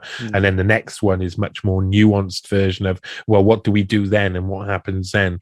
And then the third one is all of the different things that happen and all of the different other countermeasures that you put into place are all random and all don't make any sense, just to try and stop someone from doing something that might be to deter them from the second thing, not even from the nuclear thing anymore. It's not even about a nuclear bomb. It becomes like all of this, like you said, granular level. You're just sorting out tiny little bits here and there. And this obviously is a theme of theirs, because by the late 60s, you've got the fact that they understand, they've played out, they've done all of the game theory itself on nuclear deterrence, on the likelihood of Kissinger these came up with the things. concept of limited war. So it's like, we still need warfare. We still need we still have a privatized military industrial complex, but we need some sort of proxy wars that can be elongated. But we need to control both sides of it because, war is going to manifest itself. I mean, he talked about that, and it was like, I think the 60s at some point. I have it up here somewhere because it's an interesting concept because he's like, in a world where there's two, I think Rich alluded to earlier, because Khan's like, well, no, there'll be a situation where because of nuclear war, that will be a deterrent itself. It's like, but here comes Kissinger. It's like, no. We still need war. We just can't have nuclear war. So how do we have limited warfare? And I'm like, wow, what a playing both sides there. I think this was a thing that led Khan eventually to change sides from the dark side, you could say, in the mid 70s, because seeing all of that and seeing what Kissinger was creating, because all of the other people like Galbraith and other people wanted to pull out of Vietnam, wanted to stay away from a useless conflict, but they just kept going towards it anyway, and it didn't seem to make any sense. Even or a lot of when you actually study that time, if you watch movies, it all seems obvious. Oh, there was all of these things going on over there, and look, they're jumping out of holes in the ground and throwing bombs at us, so we're gonna have to kill them. But in actual fact, it was so much weirder than that. And when I was studying researching this article, I came across the fact that Galbraith had advised Kennedy, like as in very early 60s, get out of there, don't stay in there, it's not something you want. Yet it just kept going and just kept going. It just didn't seem to make any sense. So these plans are voiced and then almost enacted almost straight away or during, like they use whatever they've got going on at the time to enact that.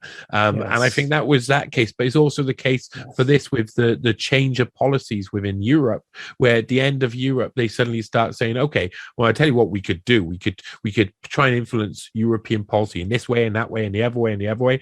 And then the next thing you see is all of the implementation of that, and the creation of the World Economic Forum as a European Management Symposium, but as a policy institute to funnel through Anglo-American policy.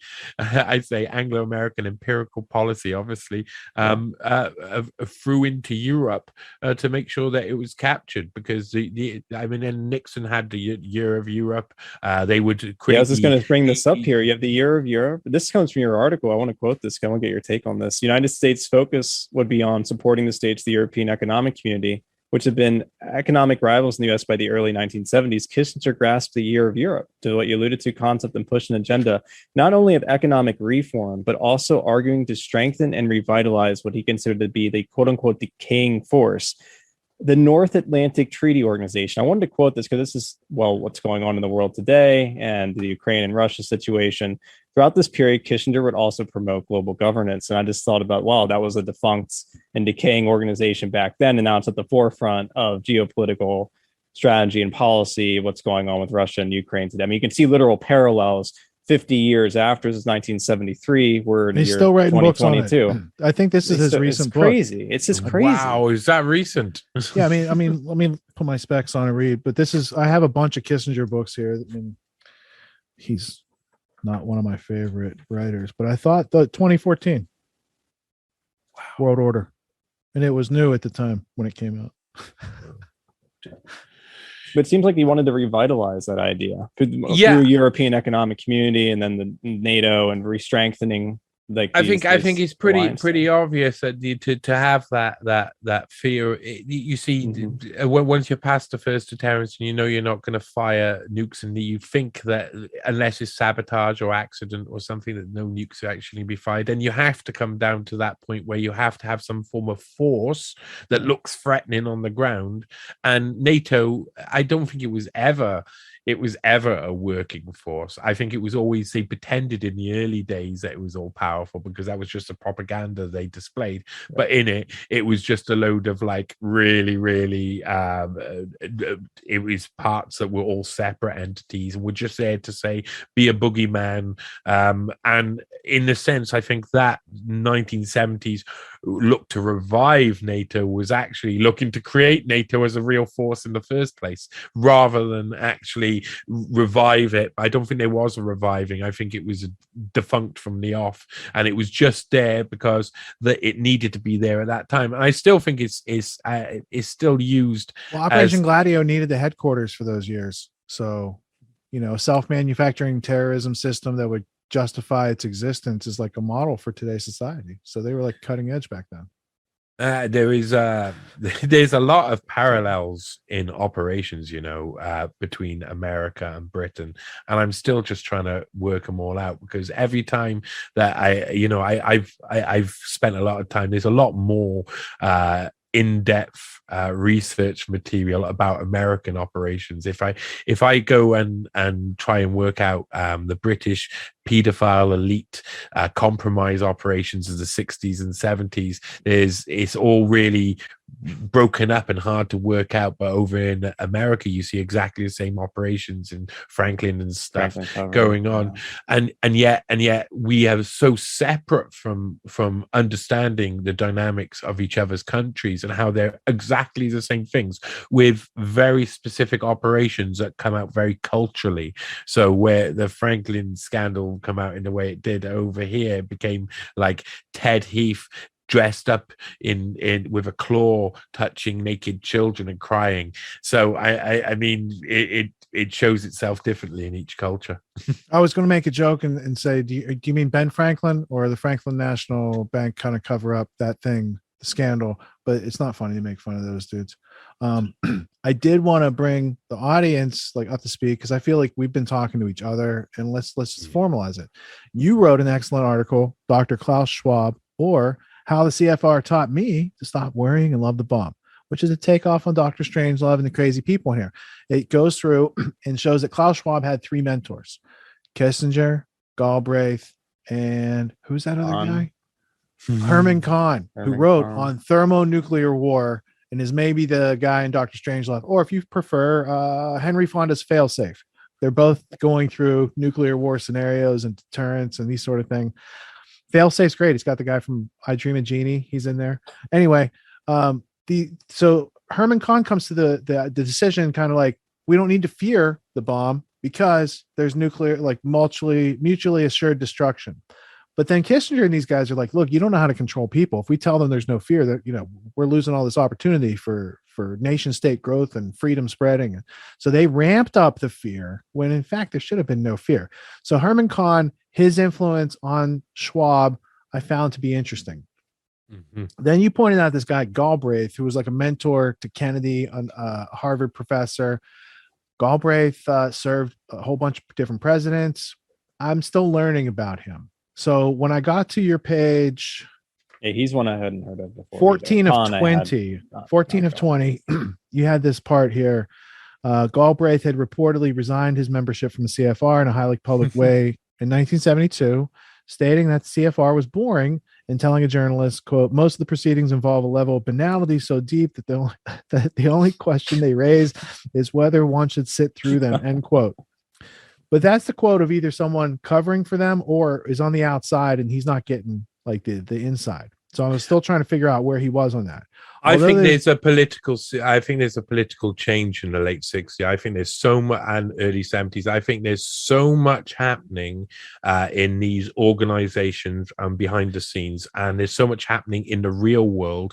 And people like Nixon are just going off as fast as they can. Kissinger going off as fast as they can.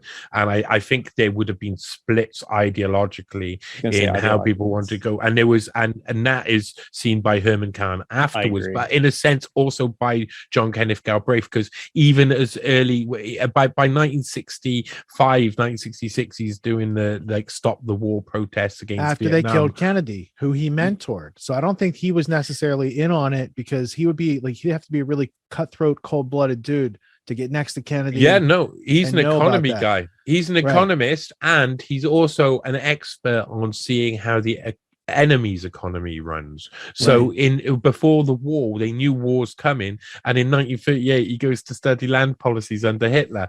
As the Soviet Union becomes more powerful, they send him over to check out Yugoslavia and Poland and have a little trip around. And of course Kennedy calls him the Phileas Fogg of economics. this idea that these guys are they're obviously very key in their very specific areas. And I think it's really easy to not notice John Kenneth Galbraith because economics is so banal and boring. And what makes me laugh about that thing he says about the CFI is that that's exactly how I felt reading anything he did or listening to him for more than 5 minutes.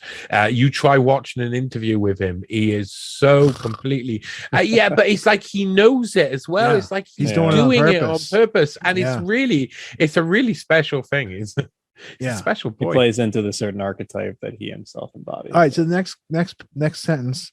Although there is no public date of when Galbraith became a member of the CFR, he had written for their publications from as early as July 1958 with, quote, rival economic theories in India, end quote, being printed in Foreign Affairs, the official CFR journal magazine.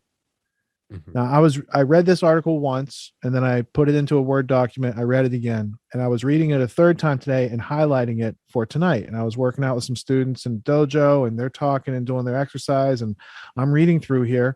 And it finally occurred to me, Johnny. I said, you know what? 1958. I might have that Foreign Affairs journal on the shelf over here. Oh. And so I got excited. You know how you get excited when you're about to discover something? And it went like this. So this is July 1958. And then I opened it up. And I said, where's this table of contents? Now we got some good ads for GE, and we can go Bank of New York's advertising in here. Here, let me go full screen so you guys can see. We got sort of, anyway, I'm getting there. TWA, Fly the Friendly Sky. I think that last one was a building in Belgium, in actual fact. Rand Corporation. Building. We got Rand Corporation here. Here it is. Foreign Affairs, July 1958. Let's look. Rival Economic Theories in India by John Kenneth Galbraith. 587 is the page. I just also wanted to point out, let's zoom. It's going to be interesting. Here's Alan Dulles right here. Oh, here's George I think Cannon, Rockefeller was vice president around this time as well, wasn't he? Yeah. So the people who are writing in here are supported by the advisory board. George F. Cannon. They're the reasons. Yeah. Like these people are the reason these people are writing articles. I also wanted to point this out. Edward Benes, I think Zbigniew Brzezinski married his daughter. I'm pretty sure that his father-in-law was the dude from Poland, Edward Benes. Anyway, that's not why I was showing this to you. I wanted to show you that it was McCloy and Dulles. Like, this is the who's who of the CIA that's running this magazine at that time, 1950. Millier, Benes, Brzezinski. Yeah. And then over here it reads, because it has a little contributor. I have to say, I'm really because when you see documents in like an old book like this, it just makes me excited. My God, look at this. Yeah, go on. John Kenneth Galbraith, professor of economics, Harvard University, visiting lecturer in Asia for the Department of State. So he's working for State Department at a time when he's a diplomat, I think, by that point. 1957, author of The Affluent Society and study guide on modern Far Eastern history and other political and economic works. So that's kind of what they said to introduce him to the readers of Foreign Affairs. And then let's see, let's go to the actual article, which should be around here. So this is his article, Rival Economic Theories in India. Why does he care about it? What's this group have to do with India? They ever been in India? The people that made this Council on Foreign Relations place? Anyway, they got Galbraith on the case. And what he comes out and says is that India can't be reformulated like the Soviet Union or like the United States, and that they're going to be a little bit different. And if you heard that guy from Twitter earlier tonight that doesn't believe in freedom and has that, he kind of came from a product of like this paper and this milieu of trying to remake, 5-year plans over there Well, it reminds me of what you've talked about with the British Raj and how it was like an administrative system that was just easy to take over. But that administrative system might be like a cultural thing that goes over time within India, and that you have that kind of like ability to just literally take over the entire systems on things. You can't reform them. So you can take them over, but you can't reform them. Yeah, and so he ends it with saying, I do not suggest that the Asian countries have nothing to learn from the experience of the more developed lands, but I am persuaded that these lessons are not revealed in any comprehensive doctrine or theory, and that it is equally the case with Western capitalism and Soviet communism. The best Asians and the best friends of Asia will be those who first learn this lesson. Well, they didn't go with his plan, but that's what he recommended in that paper. And yeah, it was interesting because I don't often go over to the shelf and grab out of this, I love it. It fills me up with real joy to see an actual document from the time. And that was so exciting because I was like, is it going to be in there? Is it actually going to be in there? Oh, look, it is in there. What's it say? And you can read it in digital form, but actually seeing someone go through it is so exciting. He would later, under Kennedy, he would be made ambassador to India. Kennedy wanted him to be in Moscow. Obviously that would have been massively different in his career if he had gone to be ambassador for Russia during that time. And that's how Kennedy thought of him. He obviously seen him as someone who was extremely important to the future and extremely good at making friends. There's one of the things John Kenneth Galbraith seems to have done within these elite circles is that he was every guy's friend. Whether he was on their side or not, they all hung around with him. They all gave him time, and it was really surprising that when you read all of his history through the 60s and what he was doing against anti-war, that he would suddenly start with the Mandeville lectures in 1968 and be talking alongside. I was going to say Hitler, Kissinger. Sorry, you know how it is. But those guys that were in the beginning of this magazine, Dulles, McCloy, Kennan, they were with Hitler in 1930s Olympic Games and stuff like that. So I'm saying, like, the same people. Heath was standing just about a couple of months before the war, during one of the massive famous rallies. They were in the front watching Hitler making his speech. Him and his friend, Ted Heath's asexual friend, who is a very big businessman later on, and they would have to escape Germany when the war started, and they were camping together. Ted Heath is a very dodgy guy. Also, I will be looking into him more than I already have, because of course he became the president of the World Economic Forum later on. Well, one of the things I really liked about the article, and it's hard to get other people to like read, so I feel the struggle, because it's like you want people to read your article, and then people like me read the article. Now I want other people to read the article and get the gist, because it's not our job to we can't. That's what the article's for. But there are so many different points that you hit on in here to bring it together. But what I really like is how you take your understanding of music and composition, and you make a really interesting piece that has rhythm and flow and chorus, and there's a second to it that it's easy to keep. You state your theme up front, and then you recapitulate that theme throughout, which is a great sign. And then you break it apart, and then you pull it back together at the end. There's something about, of course, I love to create music. And each of those instruments that are humans, human stories that are the little, the one instrument within the story that'll layer on to make the whole ensemble. Each one of those is really particular in itself. Each one of those is really special. Each one of them is a complete song in itself. People's lives are they write themselves, but trying to find a way to adapt that so people can understand it, you have to make a bit of a song about it. But also it gives me another opportunity, which is, I see you use the Brain software, and I love that. I think it's a very like interesting way to see the networks and see how things build, and I want to expand on that. And with a lot of my work now, I'm going to try and write in a way that gives people or gives me the ability to take profiles of people and put them to two other projects that are similar to that. I have a guy who's building software that is very much like the Brain, but is much more about having lots of sources up really quick and being much more of a database version of. So you can view it in that way. But then when you go into there's lots of information stored in there all over the place.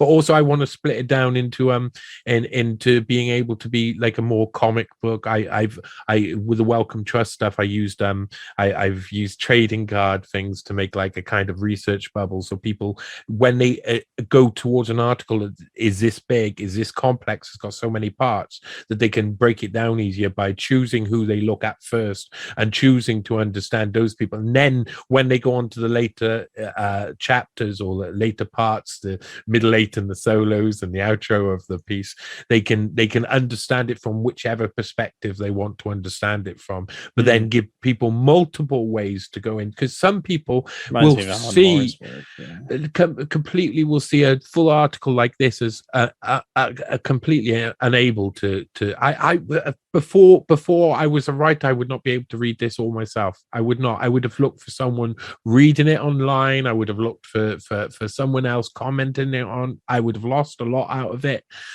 because of that.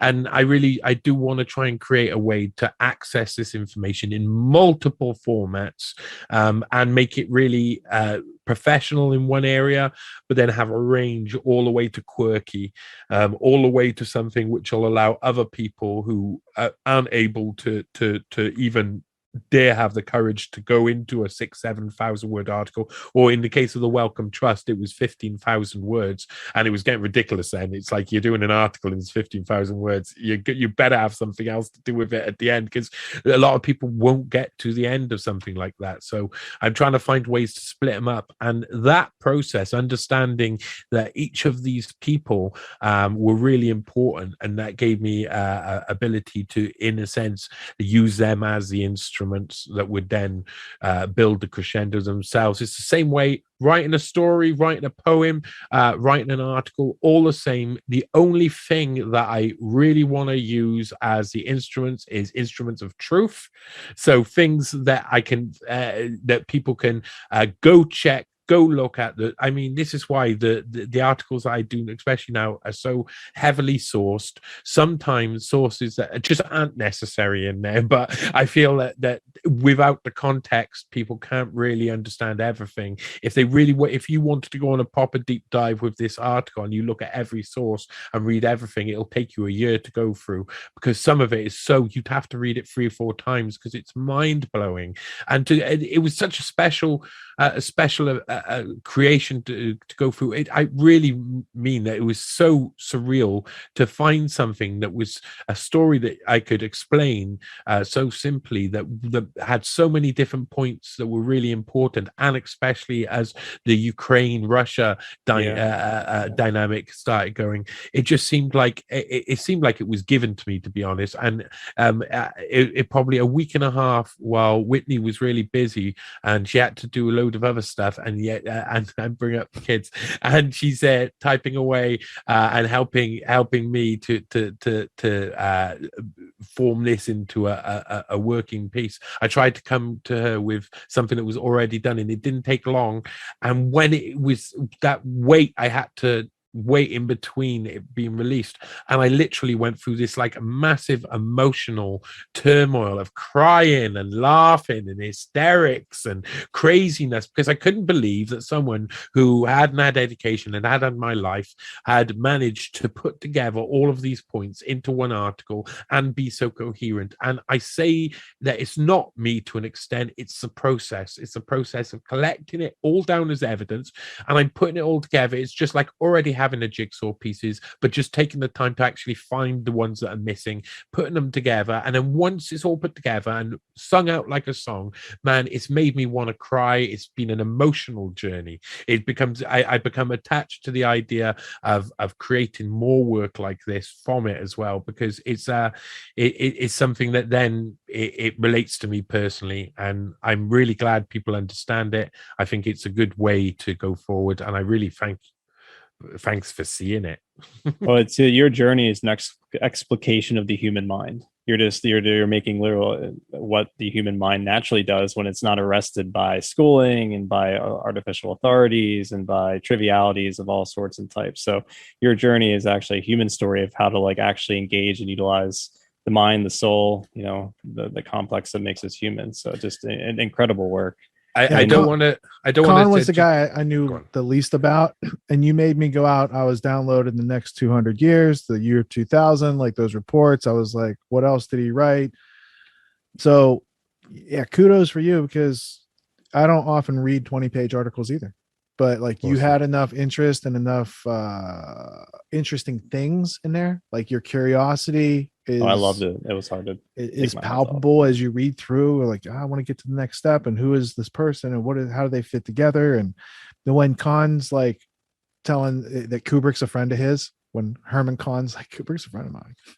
Do you know there's a end sentence to that as well? Because he actually says, "Oh, Kubrick's a friend of mine, and he promised me it wasn't about it." And then he goes on to say, "And my wife says that if the character's over 200 pounds, she's going to kill him."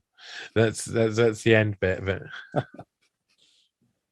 Yeah, so you really do a good job of humanizing these people, because you're not trying to make them into villains or enemies. They kind of do that on their own when you just lay out what's going on and what they're doing.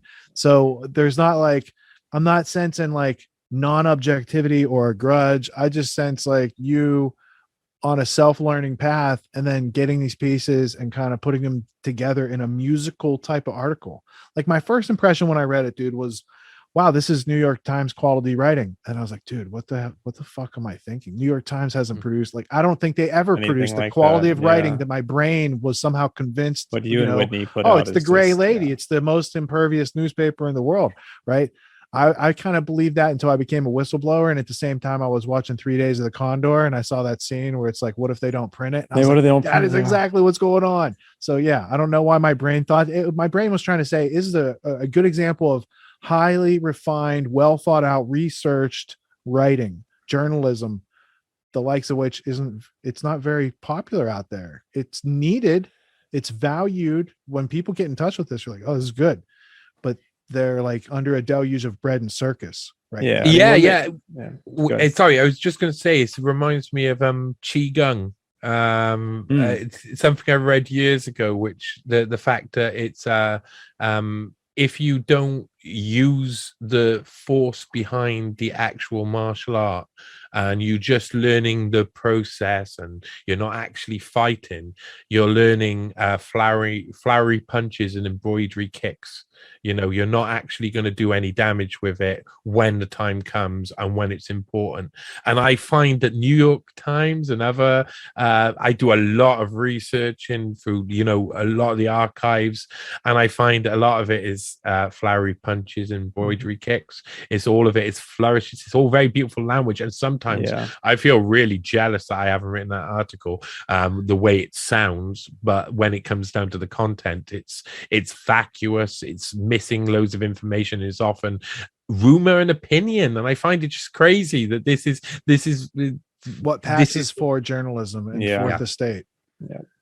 Yeah, rumor and opinion in a way that's very well hidden, because like these people are trained to be good sophists, as I like to call them, rhetorical analysts, rather than someone who goes through a process of discovery and identification. I think that's the big thing. Like, you went through a process, like, here's my process of discovering this and identifying, and here's all the resources I've used to identify these things, so you can back and verify it for yourself. You never get that from the New York Times. But what you do is you get a lot of circular reasoning, a lot of very sort of like red herring and weird tangents that seem like there's something to them. Like they sort of build up these straw men, but it's just there's nothing to it when you look into it. And it's a clever technique. I mean, you have to give some of the journalists, especially some of the editorials and opinion pieces that exist. So in the New those York Times publications. is more like the Steven Seagal. What an analogy. I still got a little bit of love for Steven Seagal. talking about me on your show. He's got a badge. Don't ever go to his jurisdiction. I get arrested. Yeah, amazing work, though. Isn't he in Russia though? I thought that he was meant to be a Russian. Under national security, he's a human weapon. We're not allowed to know where he's at. They keep it secret. The Russians keep an keep an eye on where Steven Seagal is at all times. I'm sure, though. I bet you they're keeping an eye on a fair few people. Yeah, they're no different than the other side. I mean, we've got to come to terms with this. It really is just they're all on the same agenda. They're all on the same path.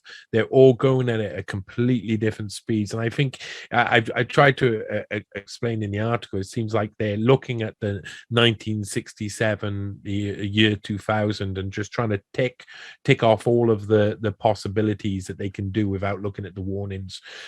And you see in China, it's the same agenda, just further down the road, because the Chinese have got less restrictions and less kickback from their society. So that's when people say, "Oh, that's what we look like we're going towards." That's because China have done it really well. China always do everything really well, and their history is fantastic, is phenomenal. So if we ever have like a new world order, we know it's happening because China's done it first. Oh, they're the model. I mean, they're all the Western capital, and that was under, I think it was Kissinger or Brzezinski's plan. They're sort of like, Kissinger's their plan. entire Like, society, including the communist part of it, was Western developed. So like their finance, it's the their playground medical industry, MNCs and the multinationals of the world, and the World Economic Forum. I look at Putin and what Russia and what's going on as just being a useful dialectic. You know, part of we set them up. He's World Economic Forum 92. You know, as well as the rest of it's going on. So it pushes the green agenda forward. It pushes the technocracy agenda forward and the transhumanist agenda forward, because the only ones winning out of this whole situation is the bankers and also the theorists and the politicians that want to push us into a top-down technocratic global control grid, which is exactly what they're trying to build. To that end, Galbraith was the Paul M. Warburg Professor of Economics at Harvard University. And Paul M. Warburg is the same Paul M. Warburg who said, "You'll have global government whether you like it or not." And it was his progeny, his family, that set up the Federal Reserve. And if you read the Ron Chernow biography, they got mentored in the Rothschild house. Like, I'm pretty sure Warburgs lived in the Rothschild house to get mentored. And that's in their family history by Ron Chernow. So there's like, I don't want to say ominous continuity, but there is continuity of those financial entities that bubble down to saying Galbraith represents this for us. But they also, like the Rockefellers on the other side of the ocean, they brought von Mises over to America. And then Hayek was trained, and Hayek mentored David Rockefeller. So they were like big libertarians at the top. They just didn't want regular people knowing about economics that made sense or something like that. So there's a lot to all these names, and it's notable that, you know, you're self-taught and kind of like self-curious, and you know how to ask a question and go find the answer and look stuff up, and that now is like a cherished skill, an appreciated skill in a time where investigative journalism is so rare. It makes me really sad that my English teacher was the one who wouldn't let me do English and history at school. I was desperate when I got up to A level, just for, you know, when you go up to proper high school, and I was just sure that I was that's all I wanted to do. But I look back on all of my past, all of the things that have happened taught me in a different way. They taught me separately to what the standard educational model was, because the standard educational model, as written in the ancillary document in 1967 about universities, is been designed so that they're just picking the administrators for the chosen leadership group. A lot of the time, they try and I choose the Mandarin class. the next organization leadership group, just like what Klaus was trained into. There's a lot of classes where Klaus was trained, like took as well. I'm pretty positive that if you look at the amount of degrees he gained between like 1964 and the international seminar and all the little qualifications that he gained there, that there's probably other suspicious international seminar style intelligence operations there too, because this is all I mean, if you've been chosen, you've gone this route, you're being lifted up, and then your trajectory has gone like this. What I've learned is that you can go and examine that person in detail and discover all of the people who have given him those boots, that push up in society and in their organizations. Man, we can see it all around us. We know when something's not right, and all I do now as an investigative journalist is go and find something that's not right and try and find out why it's not right. And this is a perfect example, because everybody talked about Klaus Schwab as here he was, a young man, and then he set up the World Economic Forum. He graduates from Harvard and sets up the World Economic Forum. But there's a load missing, a load of detail, a load of context. And I knew that as soon as I'd fill that in, it would create a story in itself. It would create the truth, and the truth is the story. And I think what the journalists nowadays try and do is create something they think you want to know when all you want to know is the truth.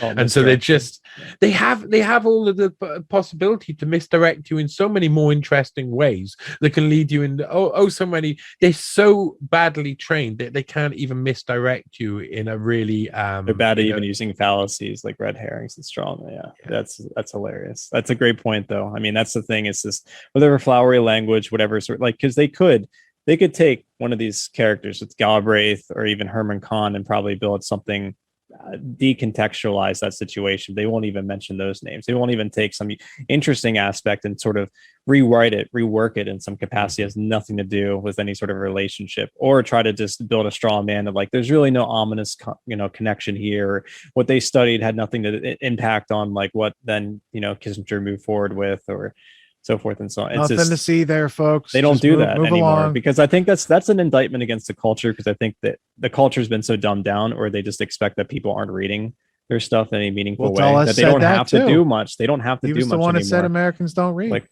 Like why be overly creative and even happen to be a sophist these days? Well, I was talking to a guy in the park the other day who was telling me that the world is overpopulated and we need to get rid of humans. And I asked him which paper he read, and he told me The Guardian. And I found that a really hard idea to beat. What do I say then? And I went away and thought about it for a couple of days. Really did think about it for a couple of days. And I thought to myself, well, which article did he read in The Guardian? And it's like, as soon as you think about the basics of the fact that people define themselves by a homogenous group of people who all have different views, and then say that means this, it doesn't make sense. And as soon as you start to expose that to people, the understanding of all we have to do is, if we've been lied to, which we have through all our life by all the authorities, then we've got loads of experience of that, and it's been exposed to us in loads of different ways, and we've got to think about how we took that information in and how we turn that round to let other people do it. And a lot of it, to be honest, is about being approachable, being nice, talking to people, and telling them that you have information in some way and letting them come to you with it. And that's the problem we've got, is that we haven't got the maybe the networks, the radio stations, the TV stations to entice people into the truth. But the truth is much more interesting than the rest of it, because I mean that is just very true. It's more interesting than any fiction that's been published in the past like 50 years, that's for sure. That was it was an adventure to write. So far it's been an adventure to write all about Schwab's early life. It was needed. It was needed. No one knew. Even Rich and I early on, like, I was like, who's his dad? Where's this dude come from? Because I got like, these books, who the hell? What the hell is the World Economic Forum? We're talking about the Club of Rome. Forum we know books. They share ideas with the Club of Rome. Like looking for info on them. I'm like getting this big book, nothing about, it's just all pictures. It just sort of pops out of nowhere. Yeah. I got this thing. They're 40 years. I go through. I'm like, I can't find. Where's the part where he's talking about his dad being a Nazi? Where's this? There's a Greg Reese thing where he talks about the Nazi connection, but even that was sort of like 6 degrees is a little, not anymore, but like early on, it wasn't sort of very very strong to go on. I mean, yeah, this Now, really Vedmore, brings context. Do you have to this it, book, though. for instance? No, I This like big this. book? I like looking at pictures. this book, When I see something like that, I get really interested because I'm Well, like, if I wait a just minute, flip, I'm who sure are I can these find people, You and can why are always they build a shaking comic hands? book out of it, sort of He's thing, with you know? Bono somewhere, I'm sure, Yeah. in here. Oh, look, there he is. Yeah, Speak of the course it devil, is. and he appears. A Mephisto. Hewson Right. hanging around. It's not a surprise. They've been Tony doing got that since Tudor times. That's right. Hey. Oh, I was just joking that we could just randomly flip to find Bono. I don't and- think there's any face in there at all that I like, though. It's quite No, amazing it's not a how good they. picture book. I met a guy. There's me and Whitney took part in a documentary that's going to be out, made by some religious guys.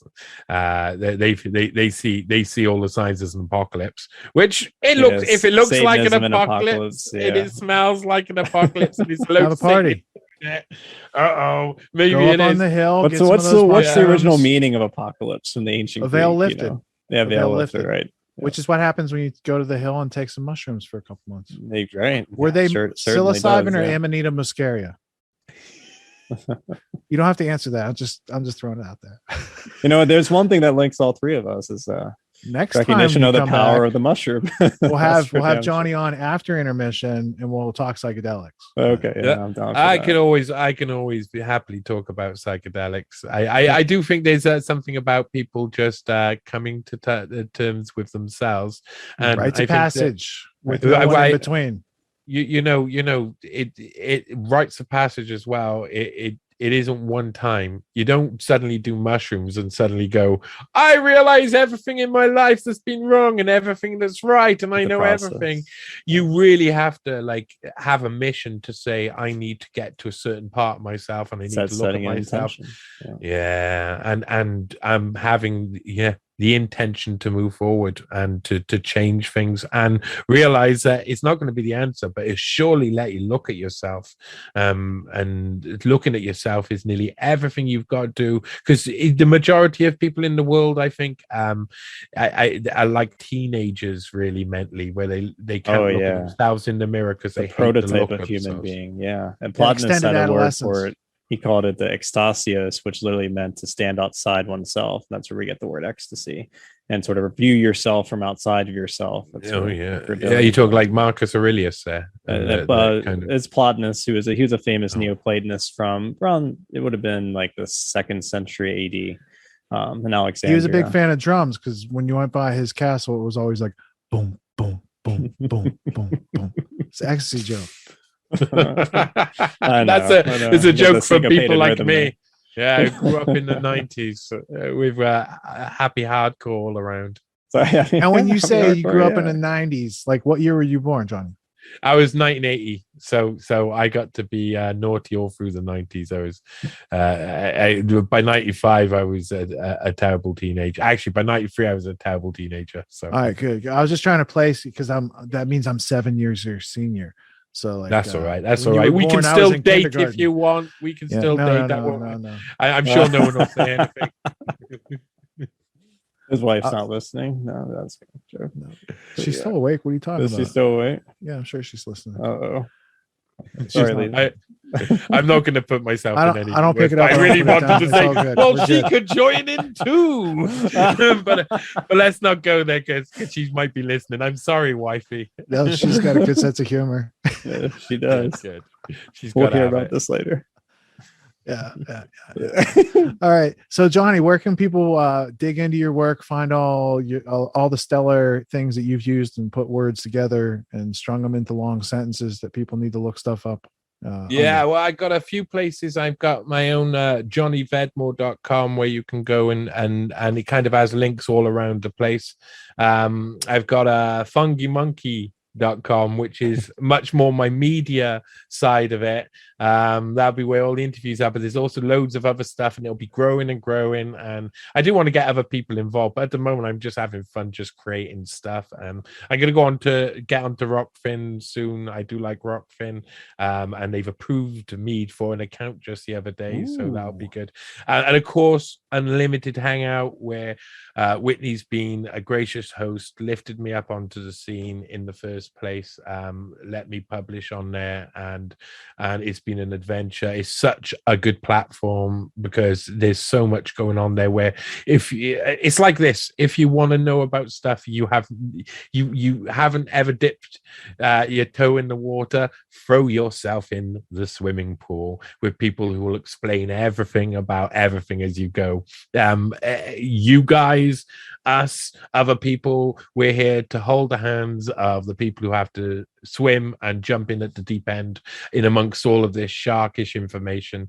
And so come find me. I'm on Johnny Vedmore, at Johnny Vedmore on Twitter, and I will always try and respond to everything. And if anybody wants to, even if it's an information you want to give, or you just want a bit of advice on how to do whatever I've been doing, which I'm not even sure I know myself, just get in contact.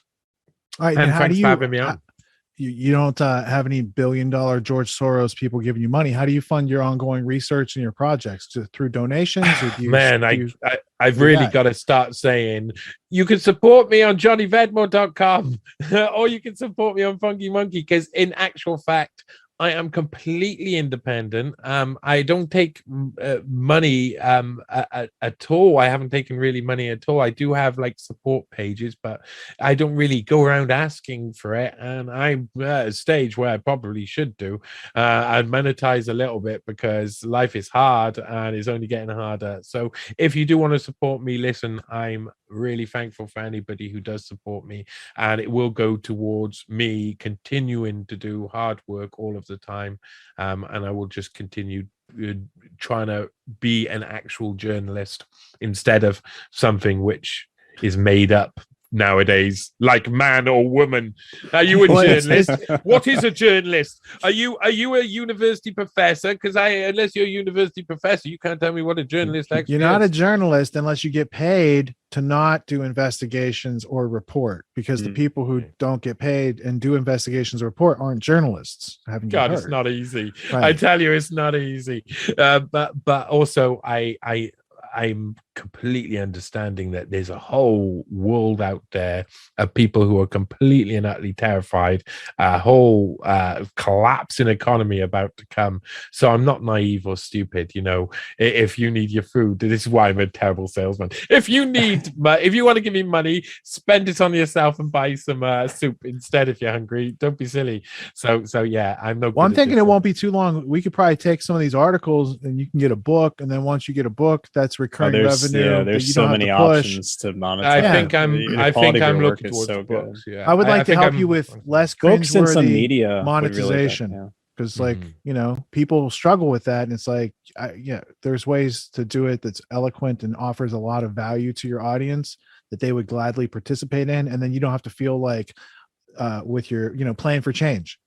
Because I did that for like 15 years. It's like I lived completely like on donations, and that's not a way to plan a future and do stronger work. So you got to come up with, I do know that, and also we'll help you step it up. That's really appreciated, because beforehand I was just behind a reception desk working at a one-man hotel while writing articles at the same time. So I mean, the thing is that the whole world is changing, and how we see money and how we use money and everything is changing. So listen, I'm always thankful for people just reading. Everything else, I'll get to it eventually. We'll get there. I'll get there. I'll be a professional journalist who gets paid one day. Woo! Right on. Well, I really appreciate it. I mean, it's the most impressive guest slot that we've filled. That it was 3:30 when we started. It's probably 5:30, almost 6 a.m. your time. Like sun's coming up. Beautiful day ahead of you. Yes. And there's more to talk about, because this is just like scratching the surface. So Thank you for Incredible making work. it. Thank you. Being on Yes. time, no excuses attitude. I mean, it would have been easy to not be here because, you know. Oh no, I'm really happy to 3:30. be here. I've been looking forward to it. My eyes may look like it's 6 o'clock in the morning, but my heart feels like it's early. I've really been happy to be here, and I really wanted to speak with you guys, and I'd be happy to come back and talk to you whenever, man. Fantastic. All right. Awesome Well, work. Thank you very much. Your vibrancy and energy speaks for itself. You may look tired, but your energy says otherwise. So I can tell the passion you have for the work you're doing. Just amazing work. and for Thank you, everyone in the man. audience, if you're literate, read this article. I bet you can make it all the way through. You're going to know more than the average bear out there. Thanks, Johnny. Have a good night. Thanks. Yeah. You too. Thank you very much. You too. Cheers, guys. Peace. Have a good night. What makes the Grand Theft World podcast unique, invigorating, exciting, and informative? Most other podcasts out there are either doing straight up interviews or they're just covering the daily news. They're covering current events from the day they happened. And that is effective. It's useful. It's a great starting point. And then sometimes these current events change during the week past the first story. So we like to give it a little time. You have to wait till some of the dust settles on these stories in order to give them accurate coverage. And the other thing that's really missing in the media landscape is covering the articles that are coming out every day. That's great. That's necessary. But who's bringing in contextual history so that you can understand what has been going on for decades and decades to lead up to the machinations and actions that we see unfolding today? So what we do here on the podcast is we cover current events. Many of these things are censored, but we wait about a week. As a forensic historian, I focused mainly through my career on the history of globalism and collectivism and things that they call maybe the New World Order. There's a lot of facts to these sort of circumstances, groups, events, activities, working groups that they've had over time. So for Grand Theft World listeners, we not only break down the current events, most of which that are censored during the week, we provide you with contextual history, we give you the source notes, the references, we do deep dives, and this really empowers you with an understanding of context and history so that you can make more informed decisions in your life. There's also a community, a membership where you guys can actually ask questions and we can get into the show and share evidence. And there's a town hall weekly for Grand Theft World for those who listen to it and are interested in covering the stories that we don't get to during a 6-hour show. Listening to it an hour a day, you could easily consume the week's news, but you're going to have substance and meaning and context and understanding. And with that, you can make higher quality decisions in your life. So if you're interested in more quality in your life, go to grandtheftworld.com, click podcast at the top, and we'll see you there. Thank you. These allegations are false. This isn't Grand Theft Auto, folks. This isn't a video game. What are the most surprising things that you discovered once you started pulling on that thread? Who he was connected to, what institutions he was influential over, what events he participated in? Come on, man. What are we talking about? Come on, man. No. You don't have to think about it, dude. I got this quote because you said you didn't know much about Klaus Schwab. I made it my job to, as soon as this happened, I'm like, okay, this guy's their front man. Let me learn about the official history of the World Economic Forum. I got their 40-year history. I got every book that Klaus Schwab has written or ghostwritten. I went through those books. This is one of the most interesting passages. Come on, man.